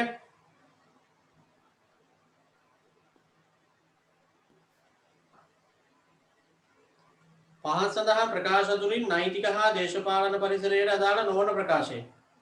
නෛතික හා දේශපාලන පරිසරයට අදාළ නොවන ප්‍රකාශය මොකක්ද අහනවා. 93 1 සේවක වැටුප් 120කින් වැඩි කිරීම. මේක නීතියට දේශපාලනයට අදාළ දෙයක් නෙවෙයි. මොකද රජයේ සේවකයන්ගේද කාගේද කියලා නෑ. 1 93ට 1 94 පරිසර තත්ත්වයන් ටිකක් දීලා මෙතන මොකද්ද කියලා මොකද්ද කරන්න ඕනි කියලා නැහැ. මෙතන සත්‍ය ප්‍රකාශ වන්නේ කියලා හදාගන්න 94 වෙනි එකේ ඔයා ඉරි ගහන්න ඕනි මෙතන තියෙන ප්‍රකාශ වලින් සත්‍ය ප්‍රකාශ ඇතුළත් උත්තරේ. සත්‍ය ප්‍රකාශ ඇතුළත් උත්තරේ තමයි 5 A සහ D. A සහ D 94ට 5. 95 5 සඳහන් ඒවායින් ව්‍යාපාරයක සූක්ෂම පරිසර සාධක වන්නේ කුමක්ද? සූක්ෂම පරිසර සාධක වෙන්නේ සූක්ෂම වෙන්න නම් එක්ක අභ්‍යන්තර වෙන්න ඕනි එහෙම නැත්නම් ආසන්න වෙන්න එපා. එතකොට මෙතන තියෙන ඒවායින් ගන්න පුළුවන් එක තමයි 4. 95ට 4. මොකද තරඟකරුවෝ ඉන්නේ ආසන්න පරිසරයේනේ. අභ්‍යන්තර දැන් ඕක මතක් කරගන්න ඕනේ සූක්ෂම පරිසරය කියන්නේ මොකක්ද කියලා දැන් කල්පනා කරන්න එපා. දැන් මෙහෙමනේ පරිසරය බෙදන්නේ. ව්‍යාපාර පරිසරය ප්‍රධාන කොටස් දෙකකට බෙදනවානේ මෙහෙම. අභ්‍යන්තර බාහිර කියලා. එහෙම බෙදුවාම බාහිර බෙදනවානේ ආයි කෑලි දෙකකට. ආසන්න හා සාර්ව කියලා. හරිද? මෙන්න මේ දෙක එකතු කරලානේ ඒකට වෙනම නමක් දෙන්නේ සූක්ෂම කියලා. මෙන්න මේ දෙක. මොකද කලබනාකරුවෝ පරිසරය ගැන අධ්‍යයනය කරනකොට ඒගොල්ලන්ට ලේසියට ওই විදිහට අර දෙකම එකට එකතු කරගන්නවා. එතකොට මේ දෙකේ එකතුව තමයි සූක්ෂම කියලා කියන්නේ. ওই දෙකේ මොකක් හරි තියෙන බලවේගයක් එපා. එතකොට අපි ගහන්න. දැන් උත්තරේ හැටියට ගන්න වෙන්නේ 4. ව්‍යාපාරයක සාර පරිසර බලවේගයක් ලෙස පිළිගත නොහැකි සාධකය වන්නේ 96. සාර පරිසර සාධකයක් ලෙස පිළිගත නොහැකි සාධකය 2. ඒ උත්තරේ 2. සාර පරිසර සාධකයක් ලෙස පිළිගන්න බැරි එක මොකක්ද අහනවා 2.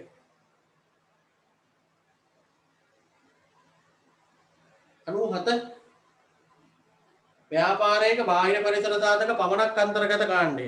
බාහිර පරිසර සාධක පමණක් අන්තර්ගත කාණ්ඩය. බාහිර පරිසර සාධක පමණක් අන්තර්ගත කාණ්ඩය. පළවෙනි එක ගන්න බෑ, දෙවෙනි එක ගන්න බෑ. තුන්වෙනි එක ගන්න බෑ, හතරවෙනි එක බෑ. එහෙනම් උත්තරේ 5. 97ට 5. 97ට 5. 98 ව්‍යාපාර පරිසරයේ සූක්ෂම පරිසර බලවේග පමණක් ඇතුළත් වාක්‍ය ඛණ්ඩය තෝරන්න. සූක්ෂම. දැන් පළවෙනි එක ගන්න බෑ ගෝලීය කියන එක තියෙනවනේ. දෙවෙනි එක ගන්න බෑ ප්‍රජා තියෙනවනේ. තුන්වෙනි එක ගන්න බෑ ස්වභාවික තියෙනවනේ. හතරවෙනි එක නම් ගන්න පුළුවන් වගේ පස්වෙනි එක ගන්නත් බෑ. එහෙනම් උත්තරේ 4. 98ට 4. 98ට 4. 99 සාර්ථක ව්‍යාපාරිකයෙකු වීමට ව්‍යාපාර පරිසරය හොඳින් අධ්‍යයනය කළ යුතුයි. ව්‍යාපාර පරිසරය අභ්‍යන්තර හා බාහිර වශයෙන් බෙදා දැක්විය හැකි අතර බාහිර පරිසරයේ කොටස් කීපයක් කියන්නේ මේ දෙපැත්ත ගලපන්න තියෙන්නේ මෙතන. ආර්ථික පරිසරයට අපිට ගන්න පුළුවන් මෙතන තියෙන ඒවායින් C එකට C දාන්න පුළුවන්. දෙකට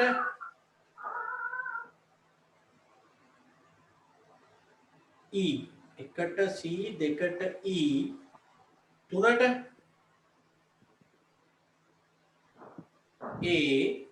හතරට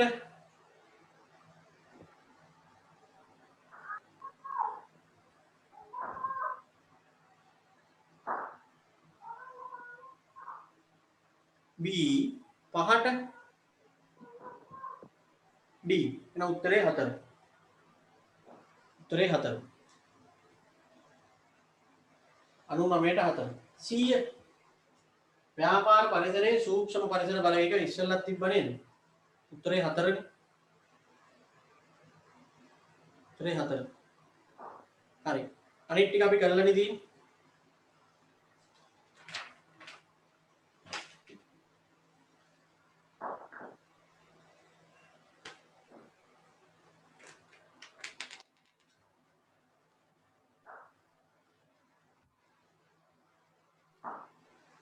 හරි. කරලා තියෙන්නේ ලියන ටික ඔක්කොම කරලා තියෙන්නේ.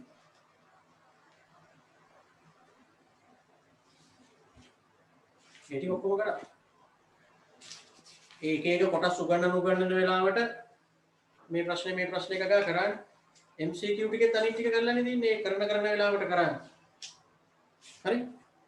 ඒ සම්පූර්ණ වෙච්ච ළමයි ඇති ඒ මොනොත් MCQ එකේ අනිත් ටික දාන්න. එතකොට නැත්තම් කරපු ළමයින්ට නිකන් බලන් ඉන්න වෙනවනේ. හරි දැන් ඔන්න පළවෙනි පාඩමේ වැඩ එතකොට ඔන්න අපි ඉවරයි. පළවෙනි පාඩමේ වැඩ ටික ඉවරයි. අපිට ඊළඟට තියෙන්නේ දැන් මේ දෙවෙනි පාඩම පටන් ගන්න තියෙන්නේ. ඒකේ ඩියුට් තමයි සමහර අයට තාම ලැබිලා නැතුව ඇත්තේ. මොකද දැන් අද ගොඩක් කරෙන්නේ නැහැ නේ දැන් ඕකේ. පොඩි වෙලාවයි තියෙන්නේ.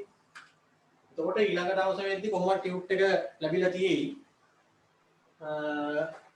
අර මං කියපු විදිහට කරන්න මේ ක්ලාස් එක ඉවරුනාට පස්සේ මම ඔයගොල්ලන්ට දාන්නම් ඒ ලිස්ට් එක.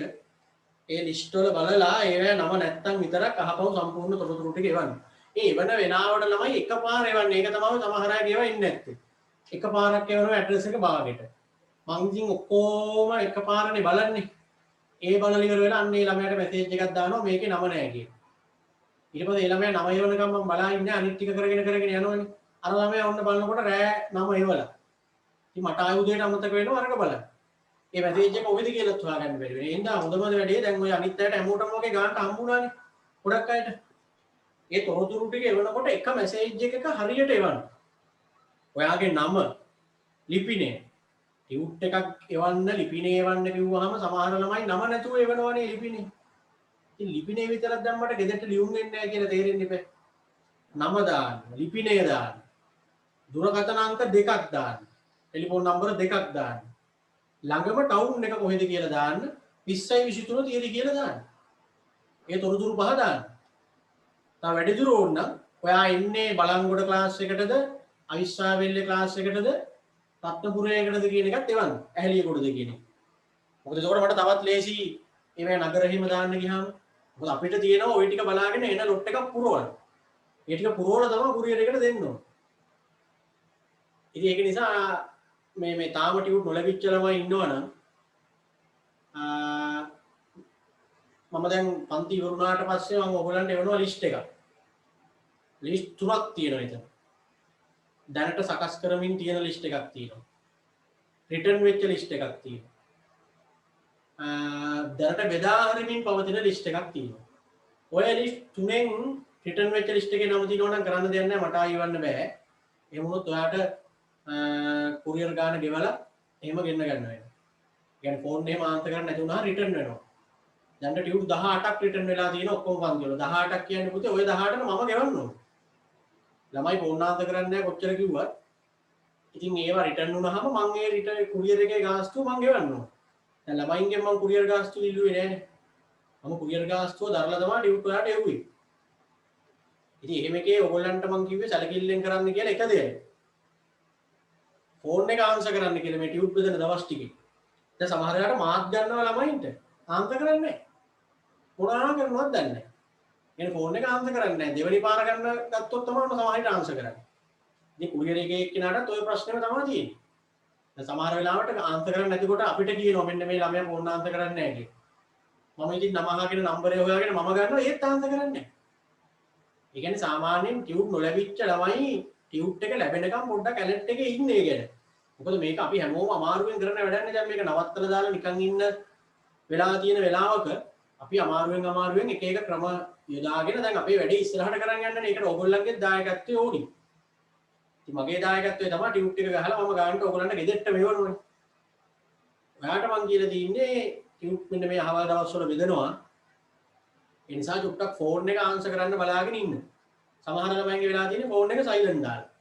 ඇයි දැන් ওই මැසේජ් එනවා අනම්මනම් කෝල් එනවා. ගෙදරින් ඉඳලා ගන්නවට ෆෝන් එක සයිලන්ට් දාලා තියෙනවා. ඒම ළමයින්ගේම තමයි එන්නේ නැත්තේ ඔය ටියුට් වැඩි හරියක්. ෆෝන් සයිලන්ට් දාලා කොහේ හරි කොට්ටයක් යට හරි කොහේ හරි දාලා. සමහර ළමයි ෆෝන් එක කොහේ හරි දාලා කොහෙද ගිහිල්ලා. කොහේ හරි ගිහිල්ලා. ඉතින් ඔහොමනේ. ඒ නිසා මේ දැන් ගොඩක් අයගේ ලැබිලා තියෙන්නේ 23 ළමයිනේ. අර ලැබුණු කීප දෙනෙක් ඇති අර ලිස්ට් එක මම අර ලිස්ට් තුන එවන්න. ඒ ලිස්ට් වල නම නැත්තම් විතරයි. ඒ ලිස්ට් එකේ කොහේ හරි නම තියෙනවා නම් ප්‍රශ්නයක් නැහැ. එතකොට කොයි වෙලේ හරි එයි. ඒ එක ලිස්ට් එකකවත් නම නැත්තම් රිටර්න් ලිස්ට් එකේ නම තියෙනවා නම් කොහොමද කරන්න දෙයක් නැහැ. ඒ එක ලිස්ට් එකකවත් නම නැත්තම් විතරක් මට අහපව විස්තර ටික එවන්න. ඒ ලිස්ට් එකේ හොඳට බලන්න. මොකද නම තියද්දි එහෙම මට එවන්න එපා. එතකොට ටියුට් දෙකක් එයි. දෙකක් ආවොත් දෙකටම ගෙවලා ගන්න වෙනවා. නැත්නම් ඉතින් එක රිටර්න් කරන්න වෙනවා. රිටර්න් කරොත් මම ඒ ගාස්තුව කොහොමද ගෙවන්න වෙන්නේ? අනේ හින්දා පොඩ්ඩක් ඒක දවගුරු උසස් පෙළ ළමයිට පොඩ්ඩක් ඒ සැලකිල්ලෙන් විධිමත්ව ඒ වැඩ ටික කරගත්තොත් අපිට මේක ලේසියට ඉස්සරහට කරගෙන ගියහැයි. කිසි ප්‍රශ්නයක් නැතුව. දැන් වෙනදාට වඩා ලේසියට දැන් වැඩේ යනවනේ ලස්සනට. ටියුට් එක ගෙදෙට්ටම හම්බ වෙනවා. එතකොට ටවුන් වෙන්න දෙයක්වත් නැහැ මොකුත් නැහැ. ඒ විදිහට වැඩේ ලස්සනට යනවා. අර වගේ අඩුපාඩු ටික අපි හදාගමු ඊළඟ මාසෙ වෙද්දී. මෙන්න මේ ටියුට් එක තමයි ලැබෙන්න තියෙන්නේ. මම අර ලිස්ට් එක එව්වට පස්සේ බලලා ඒ ලිස්ට් වල නම නැත්තම් මට ආයි විස්තර ටික එවන්න. එතකොට ලබන සතියේ පන්ති කරන්න කලින් ටියුට් එක එවන්න මට පුළුවන්. ඊළඟට දැන් මේ ඊළඟට පටන් ගන්න තියෙන පාඩම චූටි පාඩමක්. පළවෙනි පාඩම තරම් දිග නෑ. පුතේ පළවෙනි පාඩමෙන් අපි ඕගොල්ලන්ට කතා කරේ ව්‍යාපාර කියන්නේ මොකක්ද කියන කාරණාව. මොකක්ද ව්‍යාපාරයක් කියන්නේ? ඒවැ මොනවද වෙන්නේ? ඔය ටිකනේ කතා කරේ. ව්‍යාපාරවල මොකද්ද වෙන්නේ අනම්මනම් ওই විස්තර ටිකනේ කතා කරේ. හරිද?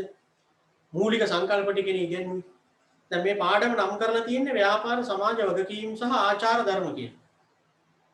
පාඩම නම් කරලා තියෙන්නේ ව්‍යාපාර ආචාර ධර්ම සමාජ වගකීම් සහ ආචාර ධර්ම දෙවෙනි පාඩම. ඒ කියන්නේ දැන් මේ ව්‍යාපාර කියන සංකල්පයේදී දැන් ඔගේ ලස්සන කතාවක් දාලා තියෙනවා පළවෙනි පිටුවේ. පළවෙනි පිටුව කියන්නේ මේ වගේ කලර් පිටුවක් තියෙන්නේ. ඒකේ මම දාලා තියෙනවා ලස්සන විස්තරයක්. ඒක නිකන් ගෙදරදී ඉන්න ගමන් කියවන්න. එතකොට ඔයාලට පොඩි අයිඩියාවක් එයි මේ සමස්ත පාඩමෙන් කතා කරන්නේ මොන වගේ දෙයක්ද කියන එක. දැන් පුතේ මේ ව්‍යාපාර කටයුතු කරගෙන යද්දී ආපු ප්‍රශ්නේ තමයි මිනිස්සුන්ට දැන් හැමෝම ව්‍යාපාර කරගෙන ගියා. හරිද? ව්‍යාපාර කටයුතු කරගෙන ගියා. ව්‍යාපාර එන්න දියුණු වුණා. සංවර්ධනය වුණා. ව්‍යාපාරය එන්න දියුණු වුණා. ඉස්සරට වඩා දැන් සෑහෙන්න දියුණු වෙලා තියෙනවා. ලොකු කඩවල් වෙළඳ සැල් සහ සුපර් මාකට් එතකොට දැන් මේ ඔන්ලයින් වැඩ මේත් එක්ක දැන් අද ව්‍යාපාර තියෙන තත්ත්වය අපිට පේනවා. මේක සෑහෙන දියුණු වෙලා තියෙනවා. හැබැයි මේ දියුණුව පිටිපස්සේ දැන් ව්‍යාපාරිකයන්ට ඕනි උනේ කොහොම හරි ලාභ ලබන්න කියන සංකල්පයනේ බිස්නස් එකක් කරන මිනිහෙක්ගේ තියෙන්නේ. කෙසේ හෝ ලාභ ලැබීම. ඒක තමයි කතාව. ව්‍යාපාරවල තියෙන මූලික සංකල්පය තමයි කෙසේ හෝ ලාභ ලැබීම කියන්නේ. හරි. දැන් ව්‍යාපාරයක් කරන මොන කෙනෙක් වුණත් එයාගේ ඔළුවේ තියෙන්නේ හැම වෙලේම ලාභය. කොහොම හරි කමන්නේ ලාභ ලබන්න ඕනි කියලා තමයි එයා හිතන්නේ. ඉතින් ඇත්තටම පුතේ ව්‍යාපාරිකයෝ එදා ඉඳලා මේ දක්වා සහ මේ වර්තමානයේදී ලාභ ලබන්න ඕනි කියන චේතනාවෙන් තමයි තමන්ගේ බිස්නස් කටයුතු ටික ඉස්සරහට කරගෙන යන්නේ.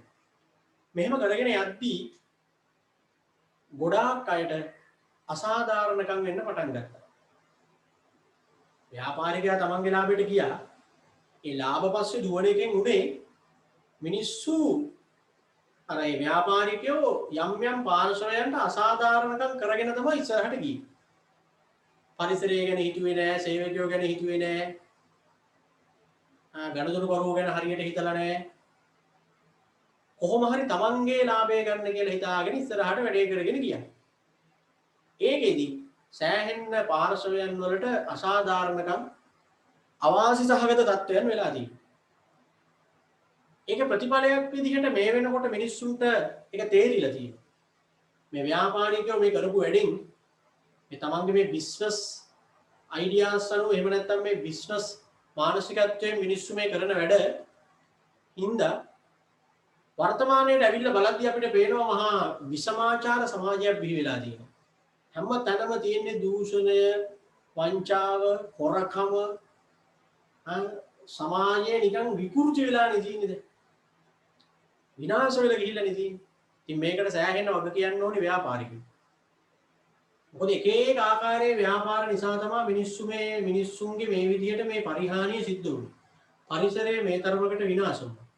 ඒ නිසා පුතේ ලෝකේ හැම රටක්ම වගේ දැන් අලුත් සංකල්පයක් ඇති කරගෙන යනවා බිස්නස් කරන්න ලාභත් ලබන්න හැබැයි සමාජ වගකීමක් ඇතුව කරන්න සමාජ වගකීමක් ඇතුව කරන්න ඒක තමයි මේ පාඩමෙන් උගන්වන්නේ මොකක්ද මේ සමාජ වගකීමක් ඇතුව බිස්නස් කරන්න කියලා කියන්නේ කියන්නේ අපිට මේ කොහොම කරන්න කියලාද කියන්නේ ඒකයි කතාව දැන් ව්‍යාපාරවල එක එක කාලවලදී එක එක විප්ලවයන් ආවනේ ගෝලීයකරණය ඇති වුණා හරි විද්‍යුත් වාණිජ්‍ය විහි වුණා විද්‍යුත් ව්‍යාපාර විහි වෙලා ඩිජිටල් තාක්ෂණය ඇවිල්ලා තොරතුරු තාක්ෂණය දියුණු වෙලා අපි දැක්කේ මේවායේ වාසි පැත්ත විතරනේ මේවා නිසා ව්‍යාපාර කටයුතු අද හරි ලේසියට පහසුවෙන් කරගන්න පුළුවන් වෙලා තියෙන එක හරි ඒ ඇවිල්ලා ඕකේ වාසි පැත්ත විතරනේ අපි ඔය දැක්කේ ඔය කියන දේවල් හින්දා සෑහෙන්න කට්ටියට අසාධාරණකම් සිද්ධ වුණා කියලා තමයි මම මේ කියන්නේ විශේෂයෙන් මේ අපේ පරිසරයේ ස්වභාවික පරිසරයේ සෑහෙන හානිදායක දේවල් වුණා එතකොට සේවකයන්ගේ අයිතිවාසිකම් උල්ලංඝනය වුණා සේවකයන්ව මරවලා වහල්ලු වගේ වැඩ අරගෙන අද වෙනකොට ඒක වෙලා තියෙනවා සොච්චම් පඩියකට එක එක තැන්වල මිනිස්සු වැඩ කරන තත්ත්වයක් හැදිලා සේවකයන්ට සාධාරණයක් නැහැ ගණදෙනුකරුවන්ට සාධාරණයක් නැහැ මොනවා හරි දෙයක් දීලා ආගේ වස විස ಜಾති රසකාරක ಜಾති එක එක ඒවා දීලා කොහොම හරි තමන්ගේ ලාභයට දුවනවා ගණදෙනුකරුවන්ගේ සෞඛ්‍ය පිරිහිනවා ඒ කියන්නේ පාරිභෝගිකයන්ගේ සෞඛ්‍ය සෑහෙන්න අද වෙනකොට පිරිහිලා තියෙනවා කියලා දැන් අපිට පේනවා දැන් බලන්න ඉස්සර අවුරුදු 60ක් 70ක් වෙනකොට තමයි සාමාන්‍ය මිනිස්සුන්ට ලෙඩක් තියෙන්නේ. ඔය තියෙන්නේ ලෙඩ සෙට් එකක්. සීනි අමාරුව තියෙනවා. ગેස්ට්‍රයිටිස් තියෙනවා. ප්‍රෙෂර් එක තියෙනවා. තව තියෙනවා කොලෙස්ටරෝල්. වයිවිලා නම්බුකාර ලෙඩ සෙට් එක මිනිස්සුන්ගේ. ඒ අයියේ නම්බුකාර ලෙඩ කියන්නේ? නම්බුකාර ලෙඩ කියන්නේ ඕවා තියෙන උන් වෙන රෙස්පෙක්ට් එකේ ඕවා කියන්නේ. හරි ලොකු දෙයක් තියෙනවා වගේ. ඒ ગેස්ට්‍රයිටිස් තියෙනවා. කොලෙස්ටරෝල් යප්පා ඩයබටිස් එහෙම තමයි නිකන් ඒවා නම්බුකාර ලෙඩ කියන්නේ ඒකයි ඒවා නිකන් ලොකු සල්ලි තියෙන තැන් වල උන්ට තමයි ගොඩක් හැදෙන්නේ ඒ රෙස්පොට් ලෙඩ ආනි අපි වගේ උන්ට මොනවද හැදෙන්නේ උන්න හෙම්බිරිස්සාව කක්කල් කැස්ස ගාතෙන්ග මාලේ ඔයගේ තමයි සාමාන්‍ය උන්ට හැදෙන්නේ අර රෙස්පොට් ලෙඩ නේ ඒවා තියෙන මිනිස්සු නිකන් හරි උජාරුවෙන් කියන්නේ කොලෙස්ටරෝල් නේ ગેස්ට්‍රයිටිස් නේ එහෙමනේ කියන්නේ ඔය දහජරා ලෙඩ ටික අද වෙනකොට බලන්න අවුරුදු 25 උන්ට දැන් මේ ඊයේ පෙරේද මැරුණා මගේ පන්ති ආපු ළමෙක් ගෑනු ළමෙක් කැම්පස් සිටියේ heart attack කැම්පස් අවුට් වෙලත් නෑ heart attack ඉතින් බලන්න කැම්පස් වයසේදී heart attack හැදිලා ළමයි මැරෙනවා දැන් මේ වෙනකොට මගේ වයසේ වුන් 3 දෙනෙක් මැරිලා තියෙනවා heart attack හැදිලා අපිත් එක්ක එකට පන්තියේ හිටපු එකට ඉස්කෝලේ ගියපු 6 වසරේ ඉඳලා මගේ හොඳම යාළුවෝ 3 දෙනෙක් මැරුණා දැන් මේ ළඟදී ඔක්කොම heart attack. ඉතින් බලන්න සමහර බලන්න දැන් කොහේ බැලුවත් පිළිකා වගේ ලෙඩ. එහෙන් heart attack හැදිලා මේ රැට නිදා ගන්න එක උදේට නැගිටියිද කියලා සුවර නැහැ. දැන් කොලෙස්ටරෝල් එහෙන්. දැන් යන්තම් එහෙම වෙන්නේ ඉතිමතක් ආපු ගමන් ගිහිල්ලා ලේ එකක් චෙක් කරපු ගමන් අන්න කොලෙස්ටරෝල්. තව පොඩ්ඩක් එහෙම වෙච්ච ගමන් ඔන්න සීනි. ඒ මදිවට ගෑස්ට්‍රයිස්. එහෙම ගෑස්ට්‍රික්. ඉතින් මේ ලෙඩ සෙට් එක මේ තරමට බලන්න අද සාමාන්‍යයෙන් ඕගොල්ලන්ගේ වයසේ ළමයින්ට පවා මේවා තියෙනවා. ඉතින් මේක ඇවිල්ලා මේ එකපාරට වෙච්ච දෙයක් නෙවෙයි. දැන් මෙහෙනම් ඕගොල්ලන්ගේ ආච්චිලා සීයලා එහෙම බලන්නකො. මේ මිනිස්සුන්ගේ වයසත් එක්ක දැන් ලෙඩ වෙන එක හරි. ඒගොල්ලෝ ඒ කාලේ ඔය දැනට ඉන්න තරම් වයසක් ජීවත් වෙන එකම මදිද කියන්නකො. දැන් අලුත් පරම්පරාවේ උන්ට බෑ. දැන් කෙලින්ම 40ට කලින් ඉවරනේ. අපේ කාලේ වගේ වෙනකොට කෙලින්ම 40 ඉන්න අමාරු. ඕගොල්ලන්ගේ කාලේ වෙනකොට සාමාන්‍යයෙන් 30 35 හරි ඒ වෙන්නේ තියෙනවා. මේ යන විදිහට. දැන් කෙලින්ම ඉස්සර ආච්චිලා සීයලා එහෙම කෙලින්ම 100 ගහනවනේ සතකේ ගහනවනේ කොහොම හරි. අර්ධ සතකේ අනිවාර්යෙන් ගහනවා. 100 ගහනවා කොහොම හරි. 90 ගණක් හරි කොහොම හරි අදගෙන ඉන්නවා. වැඩිමර ගාතයයි. දැන් බලන්නකෝ. ඒ කියන්නේ දැන් ඊළඟ පරම්පරාව 60 තමයි සීමාව. 60න් 70න් ඉවරයි. ඊළඟ සෙට් එක 50න් 60න් ඉවරයි. කොහොම මිනිසුන්ගේ ආයුෂ අඩු වෙගෙන යන්නේ මේ ඇවිල්ලා මේ ව්‍යාපාරවල මේ සිද්ධ වෙච්ච මේ ලාභපස්සේ දිවීම නිසා වෙච්ච දේවල්. දැක්කනේ අපි පහුගිය කාලේ විෂ පොල්තෙල්ලාවලු ඕක මේ අහුනේ ළඟදී වුණාට කොච්චර කාලයක් තිස්සේ එන්නේ නැද්ද කියන්නේ. අනික අපේ රටවල පාරිභෝගික කටයුතු වල අධිකාරියා හිටපු ගෑණියෙකුත් කිව්වනේ මංගන් හෙලි කරන්න විදිහක් නැහැ කම් පැඩි වැටෙනවා කියලා. ඉතින් මුන් ඔය වංචාව කොච්චර කල් කරන්නේ නැද්ද අපිට? රාජ්‍ය ආයතන වෙලා පාරිභෝගිකයන්ගේ ආරක්ෂාව ගැන වග කියන්න තියෙන එකම රාජ්‍ය ආයතනය පාරිභෝගික කටයුතු පිළිබඳ අධිකාරිය අපේ ඊළඟ පාඩම. ඉතින් අපි නිකන් බොරු තමයි ළමයින්ට උගන්වන්න වෙන්නේ දැන්. පාඩමේදී අපි හරි උජාරුවෙන් කතා කරනවා ඒගොල්ලෝ ගෙන ඇති ක්‍රියාමාර්ග ගැන. එහෙම තමයි අපි කතා කරන්නේ. SLS සාධිකය ගැන. අන්තිමට බලන් ගියන් අපිට ඉතින් දැන් පැහැදිලි වෙනවා ඒවත් ව්‍යාපාරික චේතනාවෙන් අපි වන්දවන තැනටපත් වෙලා තියෙනවා. ඒ විෂ පොල් තෙල් අහුනේ ළඟදී වුණාට මම දන්න පොල් තෙල් වෙලෙන්දෝ ඉන්නවා. තුන්ගෙන් ඇහුවා උන් ගැන අනේ සර් මේවා මේ සෑහෙන්න කල් ඉඳන් මේ කරන්නේ ඒවා. මේ පොල් තෙල් කවලම් කරලා රටින් ගෙනහල්ලා මේවට කවලම් කරලා මේව තමයි මෙච්චර කල් මේ බිස්නස් කරේ. මේ දැන් මේ ඔය රට වැඩි හරියක් දැන් ඔය මාතෘකානේ හොයන්නේ. මිනිස්සුගේ ප්‍රශ්න අමතක කරන්න මොකක් හරි මාතෘකාවක් නේ හොයන්නේ. කාලයක් ඔන්න නැවක් ගිලන එකක් ගැන කෑ ගැහුවා. ඊළඟට පියුම් යන්ත්‍රමාලිය අල්ලගෙන කෑ ගැහුවා. ඊළඟට මොකද්ද තෙල් මිල වැඩි කරලා ඒකට කෑ ගැහුවා. ඕ වගේ එක මාතෘකා තමයි ගොඩක් වෙලාවට මොන රජයේ තිබ්බත් ඕක තමයි කරන්නේ. මොකක් හරි මාතෘකාවක් හදලා මිනිස්සුන්ගේ තියෙන අනිත් ප්‍රශ්න අමතක කරනවා. 48න් පස්සේ දිගටම ඕකනේ වෙලා තියෙන්නේ. නැත්නම් අපි ඊට වඩා ඉස්සරහින් ඉන්න එක මාරු වෙවි කොළ නිල් ඔය දෙකොල්ල මාරු වෙවි පහින් පාට මේක කතා යනවා. ඉතින් එතකොට බලන්න දැන් ඒ ව්‍යාපාරිකයන්ගේ කටයුතු වලින් අපිට අද ඒ වගේ සමාජයක ජීවත් වෙන්න සිද්ධ වෙලා තියෙනවානේ ලෙඩ රෝග වලින් පිරිච්ච. අනික මිනිස්සුන්ගේ හැදියාව ගත්තාම ගුණ ධර්ම සාර ධර්ම ආචාර ධර්ම මේවා ඇවිල්ලා සීරෝනි බිඳුවනේ. ඕගොල්ලන්ගේ ආච්චිගේ සීයාගේ ගාව තිබ්බ හැදියාව අම්මා තාත්තා ගාව නැහැ. අම්මා තාත්තා ගාව තිබ්බ හැදියාව ඔයා ගාව නැහැ. සාපේක්ෂව නැහැදිච්ච උන්නේ ඕගොල්ලෝ. ඕගොල්ලන්ගේ තියෙන තරම් හැදියාවක් ඕගොල්ලන්ගේ ළමයින්ට එන්නේ නැහැ. දැන් ඕගොල්ලෝ කරන කියන දේවල් ඕගොල්ලෝ දන්නවනේ. නිකමට හිතන්නකෝ යකෝ අපි මේ කරන දේවල් වල හැටියට අපේ ළමයි මොනවා නොකරයිද කියලා. හරි.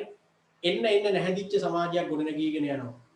රට ව්‍යාපාරිකයා වගේ කියනවා. ව්‍යාපාරිකයා තමයි විශේෂයෙන් වගේ කියන්නේ. ඒක තමයි මේ මාතෘකාව දැන් මේ කතා කරන්නේ මේ පාඩමක් අපිට දාලා තියෙන්නේ. ඉතින් අන්න ඒ නිසා දැන් වර්තමානයේ ගොඩක් රටවල් වලට මේක ලංකාව විතරක් වෙච්ච සිද්ධියක් නෙවෙයි. ලෝකෙට. මේ ලෝකේ රටවල් දැන් තේරුම් ගන්න තියෙනවා මෙහෙම ගියොත් බෑ. මෙහෙම ගිහින් හරියන්නේ නැහැ. මේ විදිහට තව දිගට ගියොත් එහෙම අනාගතයේ මිනිස්සුන්ට ජීවත් වෙන්න ක්‍රමයක් ඇත්තෙම නැති වෙනවා. ස්වභාවික සම්පත් නැතිම වෙලා යයි. හරි. ඒ නිසා වුණ දැන් ව්‍යාපාරිකයන්ට කියනවා ව්‍යාපාර කරද්දී සමාජ වගකීමක් ඇතුව කරන්න කියලා උගන්වනවා. හරි. සමාජ වගකීමක් ඇතුව ව්‍යාපාර කරන්න කියලා තමයි උගන්වන්නේ. ඒ කියන්නේ මේ මොකක්ද එතකොට මේ සමාජ වගකීමක් ඇතුව ව්‍යාපාර කරන්න කියලා කියන්නේ? හරි. අපිට මොනවා කරන්න කියලාද මේගොල්ලෝ මේ කියන්නේ? සමාජ වගකීමක් ඇතුව ව්‍යාපාර කරන්න කියලා කියන්නේ මොකක් කරන්න කියලාද කියන්නේ? ඒක දැනගන්න ඉතින් ඉතින්. හරි. ඉතින් අපිට මොකක්ද කරන්න කියන්නේ? කරන්න කියන්නේ මේකයි. තමන්ගේ අයිතිකරුවගේ ලාභය ගැන විතරක් හිතලා වැඩ කරන්න එපා. තමන්ගේ අයිතිකරුවගේ ලාභය ගැන විතරක් හිතලා වැඩ කරන්නේ නැතුව තව ඉන්නවනේ ව්‍යාපාරවල ඇල්මැති පාර්ශ්ව ගණනාවක්. තව ඉන්නවා ව්‍යාපාරවල ඇල්මැති පාර්ශ්ව ගණනාවක් ඕගොල්ලන්ට පළවෙනි පාඩමේදී කියලා දුන්නා. ඇල්මැති පාර්ශ්ව එන සෙට් එකක් කියලා දුන්නා. ඒින්ද අපිට කියනවා තමන්ගේ ලාභය ගැන විතරක් හිතලා වැඩ කරන්නේ නැතුව සියලුම ඇල්මැති පාර්ශවයන්ට සාධාරණයක් වෙන විදිහට වැඩ කරන්න. සියලුම ඇල්මැති පාර්ශවයන්ට හැමෝම ගැනම හිතලා වැඩ කරන්න. හැමෝටම සාධාරණයක් කරන්න. තමන්ගේ අයිතිකාරයන්ගේ ලාභ ගැන විතරක් හිතන්න එපා. සේවකයෝ ගැන හිතන්න, ගණදෙනු කරුවෝ ගැන හිතන්න, සැපයුම් කරුවෝ ගැනත් හිතන්න. අවට පරිසරය ගැන හිතන්න, රජය ගැන හිතන්න. හැම පැත්තම හිතලා තමන්ගේ ව්‍යාපාර කටයුත්ත කරගෙන යන්න කියලා තමයි මේකෙන් කියන්නේ. ඒක තමයි සමාජ වගකීමක් ඇතුව ව්‍යාපාර කරනවා කියලා කියන්නේ. සමාජ වගකීමක් ඇතුව ව්‍යාපාර කටයුතු කරනවා කියන්නේ ඒකයි. සියලුම පාර්ශවයන් ව්‍යාපාර කෙරෙහි ඇල්මක් දක්වන සියලුම පාර්ශවයන්ට සාධාරණයක් වෙන විදිහට වැඩ කරන්න. ඕක තමයි පුතේ සමාජ වගකීම් කියන වචනේ මදි. එහෙම නැත්නම් සරලම තේරුම. නිර්වචන තියෙනවා. මම මේ නිර්වචනයක් නෙමෙයි මම මේ කියන්නේ. එක කෙනා ඕක එක විදිහට නිර්වචනය කරනවා. අපි අයිඩියාව දාගන්න එපේ ඔළුවට. අයිඩියාව තමයි බිස්නස් කරද්දී හැමෝටම සාධාරණයක් වෙන්න කරන්න. ඔන්න ඔය අයිඩියාව තියාගන්න ඔළුවේ. සමාජ වගකීම කියන වචනේ ඇහෙන්නකොටම ටක් ගාලා ඔළුවට එන්න ඕනේ අයිඩියාව තමයි හැමෝටම සාධාරණ විදිහට ව්‍යාපාර කරනවා කියන්නේ. මොකද හැමෝටම සාධාරණ විදිහට ව්‍යාපාර කරනවා එච්චරයි. තමනුත් ලාභ ලබනවා අනිත් අයටත් අසාධාරණයක් නොකර ඉන්න. ඒකයි මේ කියන්නේ. හැමෝටම සාධාරණයක් වෙන විදිහට වැඩේ කරගෙන යන්න. ඕක තමයි සරලම තේරුම සමාජ වගකීම් කියන වචනේ ඇහෙනකොට ඔයාට මතක් වෙන්න ඕනි අදහස. හරි. දැන් බලමු මේක දැන් කොහොමද මේගොල්ලෝ මේක කියන්නේ කියලා. ටියුට් එක නැති ළමයිට PDF එක එවලා ටියුට්ටක් බලාගමු අදට. සමාජ වගකීම් හා ආචාර ධර්ම. ඔකේ තියෙන විස්තරයක් දීලා.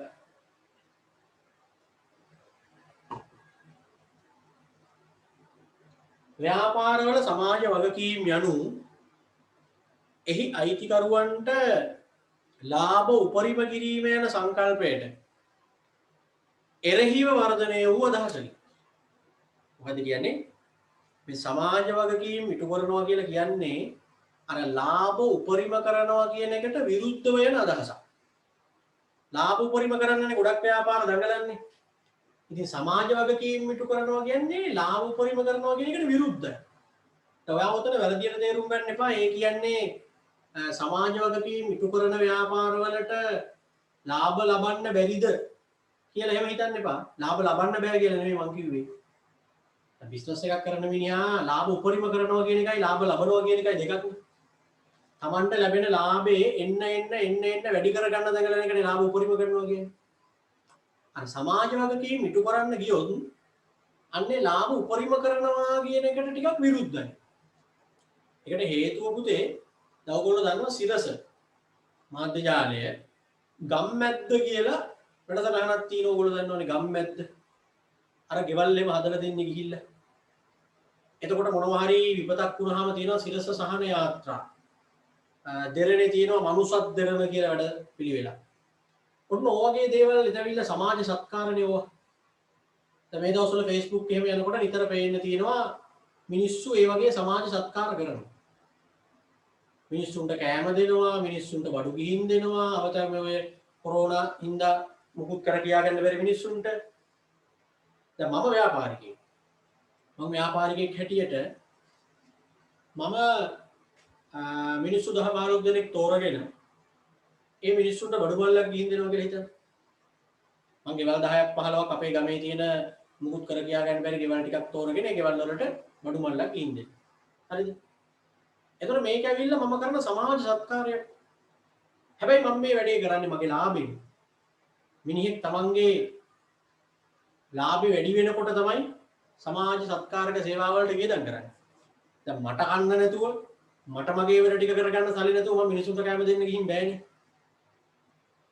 සමාජ සත්කාර කරන්න නම් සල්ලි අතිරික්තයක් තියෙන්න ඕනේ. ඒ කියන්නේ මට ලාභ තියෙන්න ඕනේ. ලාභෙන් තමයි මේ වගේ දෙයක් කරනවා නම් කරන්න තියෙන්නේ. මම පාඩුව ඉඳගෙන සමාජ සත්කාර කරන්න බෑ. ඒතර මට ලාභ තියෙනවා නම් හොඳට මම මේ සල්ලි වලින් ටිකක් වෙන් කරනවා අර වගේ වැඩවලට. ඒතර මොකද උනේ? ලාභෙ වැඩි කරගන්න තිබ්බ එක අර වැඩේට වෙනම ටිකක් වේදම් වුණා. ඒකයි කියන්නේ ලාභ උපරිම කරනවා කියන එකට පටහැනිව තමයි යන්න වෙන්නේ දැන් මේකෙන්. ලාභ ලබන්න බෑ කියන එක නෙමෙයි කියන්නේ ලාභ ලබන්න පුළුවන්. අර ලාභ වැඩි වෙන්න වැඩි නිකන් අපි පොඩි ගහනවා කියලා කියන්නේ මිනිස්සු සල්ලි පොඩි ගහනවා කියන කොච්චර හරි හොය හම්බ කරගෙන. එහෙම ඒ වගේ එන්න එක කුම්මැහි මිනිස්සු ඉන්නවනේ. කොච්චර හරි එකතු කරනවා. එකතු කරනවා විතරයි නිකමට ඉංග්‍රීසි රුපියලක් දෙන්නේ. අවුලක් නැහැ. මේ මනුස්සයාට අපිට දොස් කියන්න බෑ. ඒක ඇවිල්ලා මේ මනුස්සයා හැම වෙලේම බලන්නේ ලාභ උපරිම කිරීම විතරයි. සමහර අය ඉන්නවා තමනුත් ලාභ ලබනවා. ඉතින් ගොඩක් වෙලාවට මිනිස්සුන්ට උදව් කරනවා. අපි දන්නවා ගොඩාක් මැනික්කාරයෝ ගේම් බිස්නස් කරන කට්ටිය. ඒගොල්ලන්ට අර හිටපු ගමන් එනවනේ ගොඩාක් සල්ලි. හොඳ මැනිකක් එම හම්බුනහම කෝටි ගණන් එනවනේ. ඉතින් ඒකනේ මැනික්කාරයෝ ගොඩක් වෙලාවට සමාජ සත්කාරක වැඩ කරන්නේ. මම දැක්කේ Facebook එකේ තියෙනවා මම හිතන්නේ මැනික් මුදලාලි කෙනෙක්ද කොහෙද තමයි අර කකුලක් නැති මිනිහෙක්ට ලක්ෂ 10ක් ගිහින් දෙන්නේ. නිකන් හිතන්නකෝ ලක්ෂ 10ක් තව මිනිහෙක්ට ගිහින් දෙනවා කියලා කියන්නේ නිකම්ම ඒ මනුස්සයාට හොඳට සල්ලි තියෙන්න බෑ. අපි දඟලන ලක්ෂ 10ක් අපිට හොයාගන්න. ගෙවල් හදන්න තියෙනවා, ළමයින්ගේ වැඩ තියෙනවා, එහෙම ගගා ඔයගොල්ලන්ගේ දෙමව්පියෝ බලන්නේ. ඔයගොල්ලෝ ඒ වගේ ගන්නත්. අර මනුස්සයා ලක්ෂ 10ක් ගිහිල්ලා මිනිහෙට දෙන්න. එයාට හොඳට ලාභ තියෙයි. ඉතින් කමක් නැහැ නේ. මේ මනුස්සයා ලාභ ලබනවා. ඒකෙන් අර වගේ මනුස්සයෙට උදව් කරනවා. හරි? අනේ. කියන්නේ සමාජ වගකීම් ඉටු කරනවා කියලා කියන්නේ දැන් එයාට ලක්ෂ 10 තියාගත්තා නම් එයාගේ ධනවත්කම තව ටිකක් වැඩි වෙනවා. එහෙම එකේ එයා ඒ 10 වෙන කෙනෙක්ට දෙනවා. ඒකයි මම කියන්නේ ලාභ උපරිම කිරීම කියන එකට පටහැනිව තමයි මෙතන යන්නේ. ඒ කියන්නේ ලාභ නැහැ කියන එක නෙමෙයි. කාර්මීකරණය, තාක්ෂණික වර්ධනය, විද්‍යුත් ව්‍යාපාර, ගෝලීයකරණය, බහුජාතික සමාගම් වල බලපෑම යනාදිය ගණදනුකරුවන්ට, සේවකයන්ට, ප්‍රාදේශීය ජනතාවට, පරිසරයට සහ පොදුවේ සමාජයට අහිතකර ලෙස බලපෑමයි. දැන් මේ දේවල් උඩින් කියපු අපි ඉගෙනගෙන තියෙන පළවෙනි පාඩමේදී කාර්මීකරණය වගේ දේවල්, තාක්ෂණයේ දියුණුව, විද්‍යුත් ව්‍යාපාර, ගෝලීයකරණය, බහුජාතික සමාගම් වල බලපෑම මෙන්න මේවා ගණදනුකරුවන්ටයි, සේවකයන්ටයි, ප්‍රාදේශීය ජනතාවටයි, පරිසරයටයි හැමෝටම අහිතකර විදිහට බලපෑවලු. ඒ හා සමගම විවිධාකාර විෂමාචාර ක්‍රියා වැඩි වීම. එතකොට තමයි මේවා නරක බලපෑම් නිසා තමයි විෂමාචාර ක්‍රියා වැඩි වෙලා තියෙන්නේ. අතීතයේ වගේ නෙවෙයි අපිට දැන් මහා නරක සමාජයක ජීවත් වෙන්න වෙලා තියෙන්නේ. කිසිම හැදියාවක්, සිරිත් විරිත්, ගුණධර්ම, සාරධර්ම මුකුත් දන්නේ නැති මිනිස්සු දැන් ඉන්නේ සමාජයේ. කෙල්ලෙක්ට තනියෙන් පාරේ වැහලා යන්න බෑ, අම්මෙක්ට පාරේ වැහලා යන්න බෑ. තමන්ගේ සීයා ගාව පොඩි එකෙක්ව දාලා යන්න බයයි, නෑදෑයෙක් එක්ක ළමෙක් යවන්න බයයි. ඒ කියන්නේ මේ වගේ දේවල් නේ අහන්න දකින්න හම්බ වෙන්නේ සමාජය තුල. උපදිච්ච ගමන් ළමයි කුණු ගොඩවල් වල විසි කරලා යනවලු, ගඟවල් වලට විසි කරලා යනවා. සුපින් කවර වල දාලා අතන මෙතන බෝක්කු යටයි අතන මෙතන ළමයි පූස් පැටව වගේ ගහලා ගිහිල්ලා තියෙන හිටපු ගමන් අහුවෙනවා. ඉතින් මේවා අහනකොට අපිට හිතෙනවා යකෝ මේ වගේ දේවල් මිනිස්සුන්ට කර හැකිද කියලා. අපි පුදුම වෙනවා. දැන් පුදුම වෙන්න කාරණාවක් නෑ. ඒක තමයි සමාජයේ විෂමාචාර වලින් පිළිල කියන්නේ ඒක. තව ඉස්සරහට මීට වඩා නරක වෙනවා. ඒකනේ මම කිව්වේ ඕගොල්ලන්ගේ අම්මලා තාත්තලාට වඩා ඕගොල්ලෝ නැහැදිච්ච ළමයි. අම්මලා තාත්තලා ගාව තිබ්බ තරම් හැදියාවක් ඔයා ගාව නෑනේ. ඒකනේ ඇත්ත. ඕගොල්ලෝ ඒත් එක්ක සාපේක්ෂව මම නැහැදිච්ච සෙට් එකක්. ඒගොල්ලන්ගේ කාලේ තිබ්බ තරම් ගුණධර්ම, සාරධර්ම, සිරිත් විරිත් ඕගොල්ලෝ ගාව නෑ. සමහර උන් ඉන්නවා අම්මලා තාත්තලා කතා කරන්න දන්නේ නෑ. හරි. ඔගොල්ලෝ ළමයි හැටියට උසස් පෙළ හදාගෙන ළමයි හැටියට සමහර විට අම්මලා තාත්තලා ගාතාව කියලා වඳින්නේ නැහැ. ගෙදරින් එනකොට වැඳලා නැති ළමයි. අපි දැන් කියන්නේ මගේ වයසයි ඔයාගේ වයසයි ගත්තාම මට වඩා ඔයගොල්ලෝ නැහැදිච්ච ළමයි. අපේ අම්මලා තාත්තලාට වඩා මම නැහැදිච්ච එකෙක් වෙන්නේ නැහැ.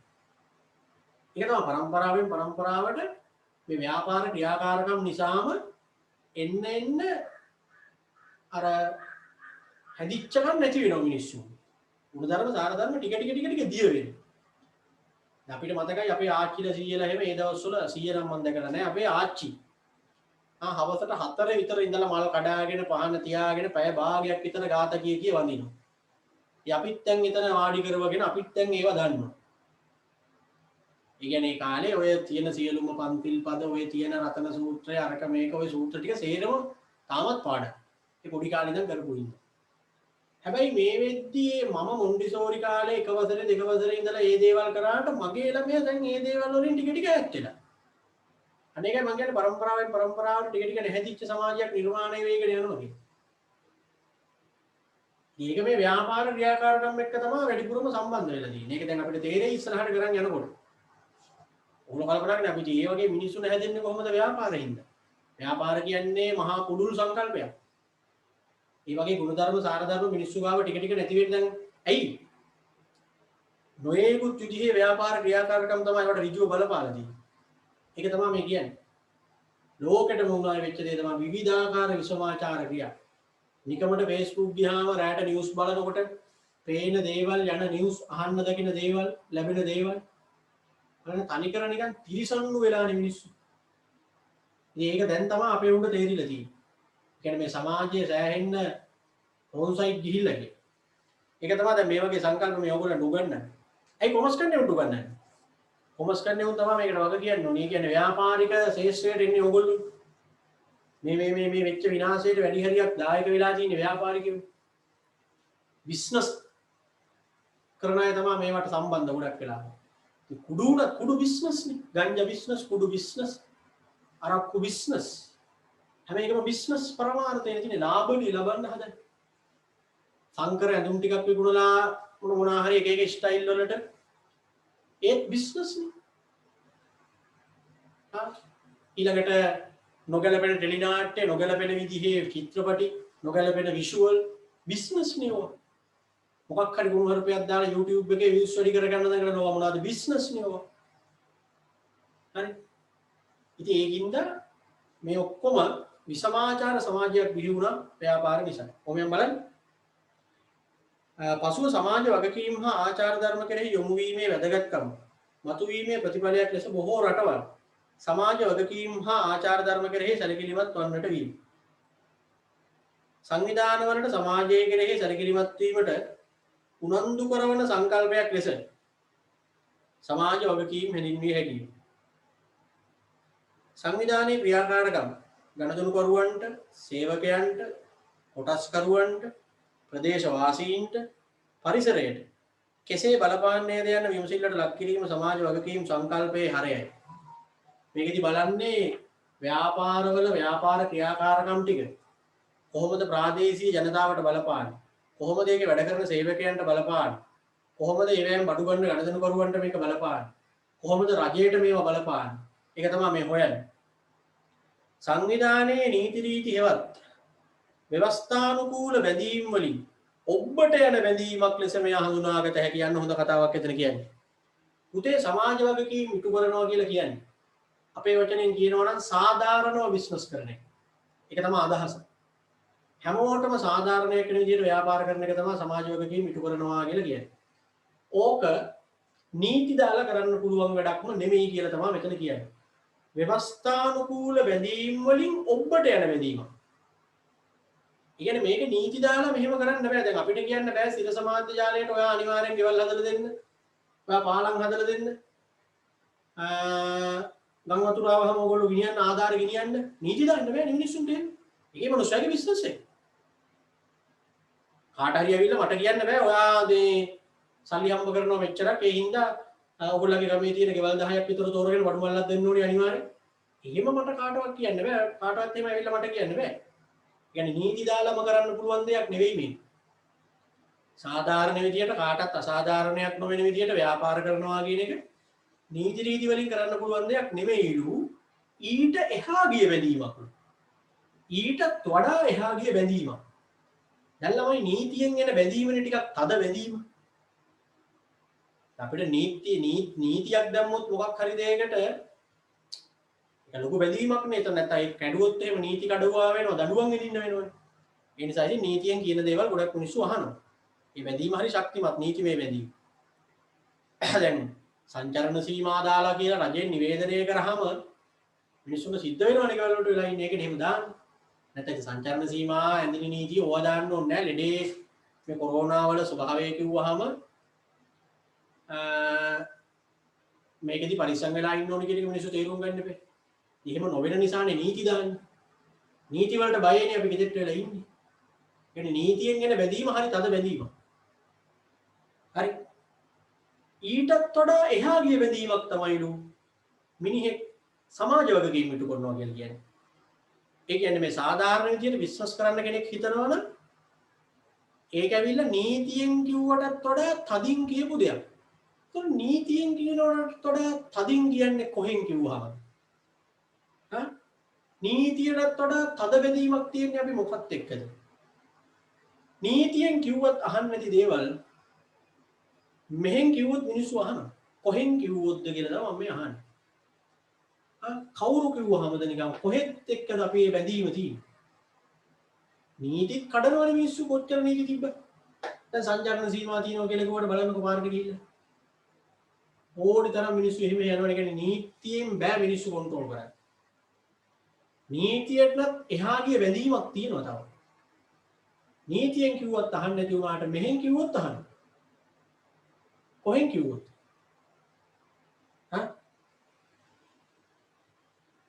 අන්නයි.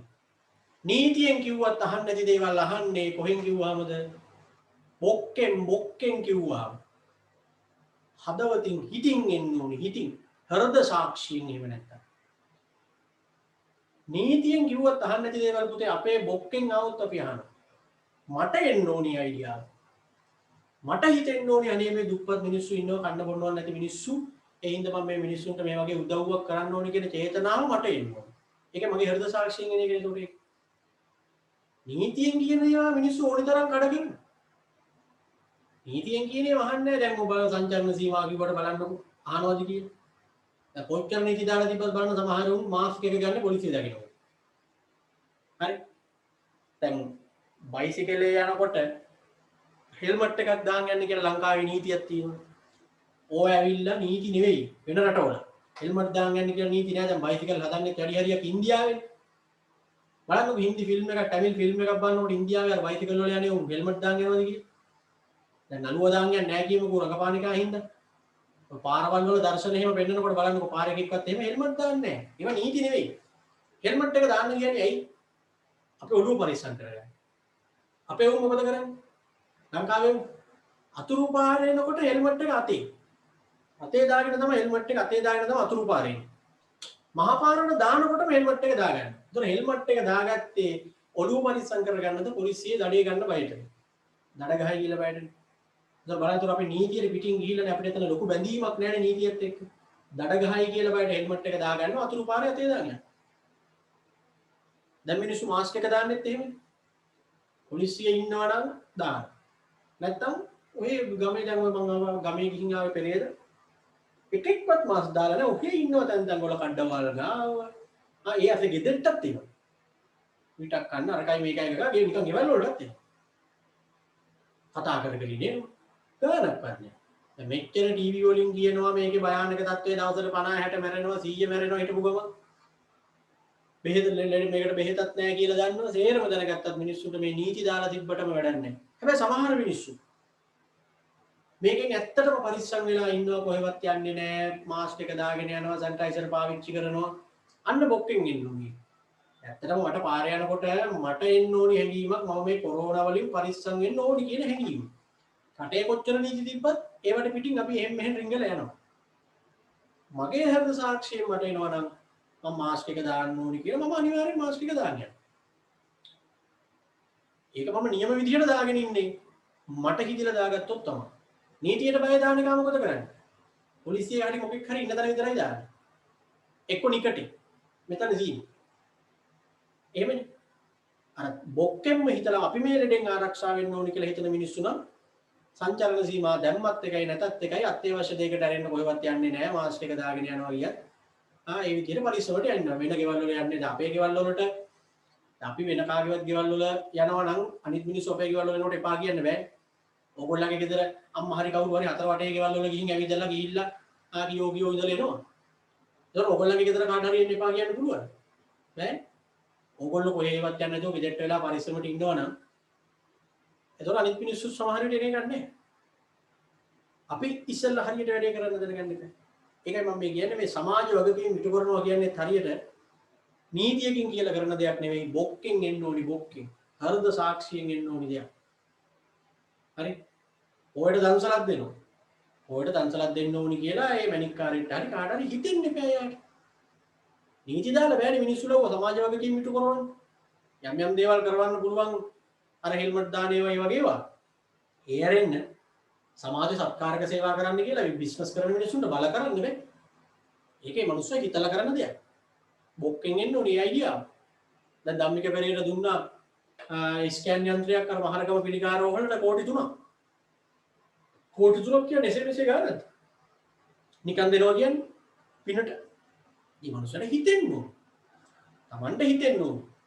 මේ දවස්වල අපිට පේනවා ගොඩාක් මිනිස්සු එක දේවල් කරනවා. ඉතින් මිනිස්සුන්ට උදව් කරනවා. කෑම දෙනවා නම් මනම් එහෙම එක උදව් කරනවා. දැන් අපේ ශේෂ්ත්‍රයේ එහෙම අයින්නෝ. හැබැයි ඒකේ මනුස්සයට හිතෙන්නේ නැහැ. කාගේවත් නීතියක් අනම්මන නෙවෙයි මනුස්සයට හිතෙන්න ඕනේ ඒක කරන්න ඕනේ කියලා හිතෙන්න ඕන. අන්න ඒකයි. ඒ කියන්නේ මේක බොක්කෙන් එන්න ඕනි බැදීමක්. මිනිස්සුන්ට උදව් කරන එක, සමාජ සත්කාරක සේවා කරන එක, පරිසරය ආරක්ෂා කරන එක. පොලිසියට බය වුණාට මිනිස්සු හොරෙන් ගස් කපනවා. ඕනි තරම් දව ජාවාරම් කරෝ ඉන්නවා. හරි.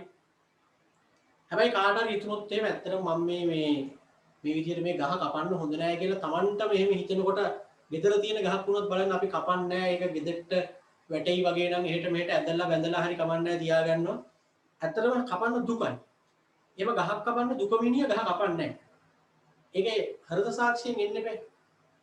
සමහරට ගෙදර තියෙන මහ විශාල ගහක් ලොකු කොස් ගහක් බලන්න නිකන් ඒක කැපුවාම ඒ නිකන් අර අපිට නිකන් මිනිහෙක් මරුවා වගේ හැඟීමක් එන්න ඕනි සමහර. ඒක බොක්කෙන් එන්න ඕනි. අච්චර තිබ්බ ලොකු ගහ කපලා දැම්ම අපරාධ කියන හැඟීම ආව කපන්නේ. එහෙම නැතුව ඉතින් කොස්කස් කපන්න තහනම් අරක මේක කොච්චර නීති තිබ්බත් ඕනි තරම් හොරින් මිනිස්සු කැලෑ ටික කපනවා. ඒක කියන්නේ නීත්‍යානුකූල වැදීමකින් එහා ගිය වැදීමක් මේක. ව්‍යවස්ථානුකූල වැදීම් වලින් ඔබට යන වැදීම. හරි. එක එක්කෙනා සමාජ වගකීම් නිර්වචනය කරලා තියෙන විදිහ තියෙනවා මෙතන. කවුරු කොහොම නිර්වචනය කරත් පුතේ අපි මතක තියාගන්න ඕනි අර සාමාන්‍ය පොදු අදහස සියලුම පාර්ශවයන්ට සාධාරණයක් වෙන විදිහට ව්‍යාපාර කරනවා කියන එක තමයි මේකේ අදහස. මොකද සියලුම පාර්ශවයන්ට සාධාරණයක් වෙන විදිහට ව්‍යාපාර කරනවා කියන එක. හැමෝටම සාධාරණයක් වෙන විදිහට ව්‍යාපාර කරන එක තමයි මේකෙන් එන්නේ. දැන් බලන්න World Business Council of කියන්නේ තිරසර සංවර්ධනය පිළිබඳ ලෝක ව්‍යාපාර කවුන්සිලේ කියනවා සමස්ත සමාජයේ සහ ප්‍රදේශීය ජනතාවගේ සේවකයන්ගේ හා ඔවුන්ගේ පවුල්වලත් ජීවන තත්ත්වය නංවාලීමට සහ රටේ ආර්ථික සංවර්ධනයට දායක වන බවට සදාචාරාත්මකව හැසිරෙන බවට ව්‍යාපාරවල අඛණ්ඩ කැපවීම සමාජ වගකීමයි. ඔන්න එයා එහෙම කියනවා. මාලන් බේකර් කියනවා මෙහෙම. සමාජය තුළ ධනාත්මක බලපෑමක් ජනිත කිරීමට ව්‍යාපාර ක්‍රියාවලිය කළමනාකරණය කරන්නේ කෙසේද යන්න පිළිබඳ වූ අදහසකි සමාජ වගකීම. මාලන් බේකර් එහෙම කියනවා. සමාජය තුළ ධනාත්මක බලපෑමක් ඇති කරන විදිහට ව්‍යාපාර කටයුතු කරන්නේ කොහොමද කියන එක තමයි සමාජ වගකීම් වලින් කියලා දෙන්නේ. නාරායණ මූර්ති කියනවා ගනුදෙනුකරුවන් සේවකයන් සමාජයේ රජය හා පරිසරය ආදී සියලු උනන්දුවක් දක්වන පාර්ශවයන්ට සාධාරණ ලෙස කටයුතු කරමින් කොටස් හිමියන්ට උපරිම අගයක් බිහි කර දීම සමාජ වගකීමයි. බලන්න හැමෝම කියලා තියෙනවා එක එක විදිහට. හැබැයි කියලා තියෙන එකම දේ. එක එක විදිහට කිව්වට පුතේ ඔය කියලා තියෙන එකම කතාව. ඒ තමයි අපේ අර අදහස. මොකද? බිස්නස් කරද්දී එහෙම නැත්නම් ව්‍යාපාර කරද්දී සියලුම ඇල්මැති පාර්ශවයන්ට සාධාරණයක් වෙන විදිහට ව්‍යාපාර කරන්න කියන්නේ. කළ යුතුයි කියන්නේ. හැමෝටම සාධාරණයක් වෙන විදිහට ව්‍යාපාර කරන්න ඕනි කියන එක තමයි සමාජ වගකීම් කියන එකෙන් මෙතන පෙන්නලා දීලා තියෙන්නේ. හරිනේ? හරි.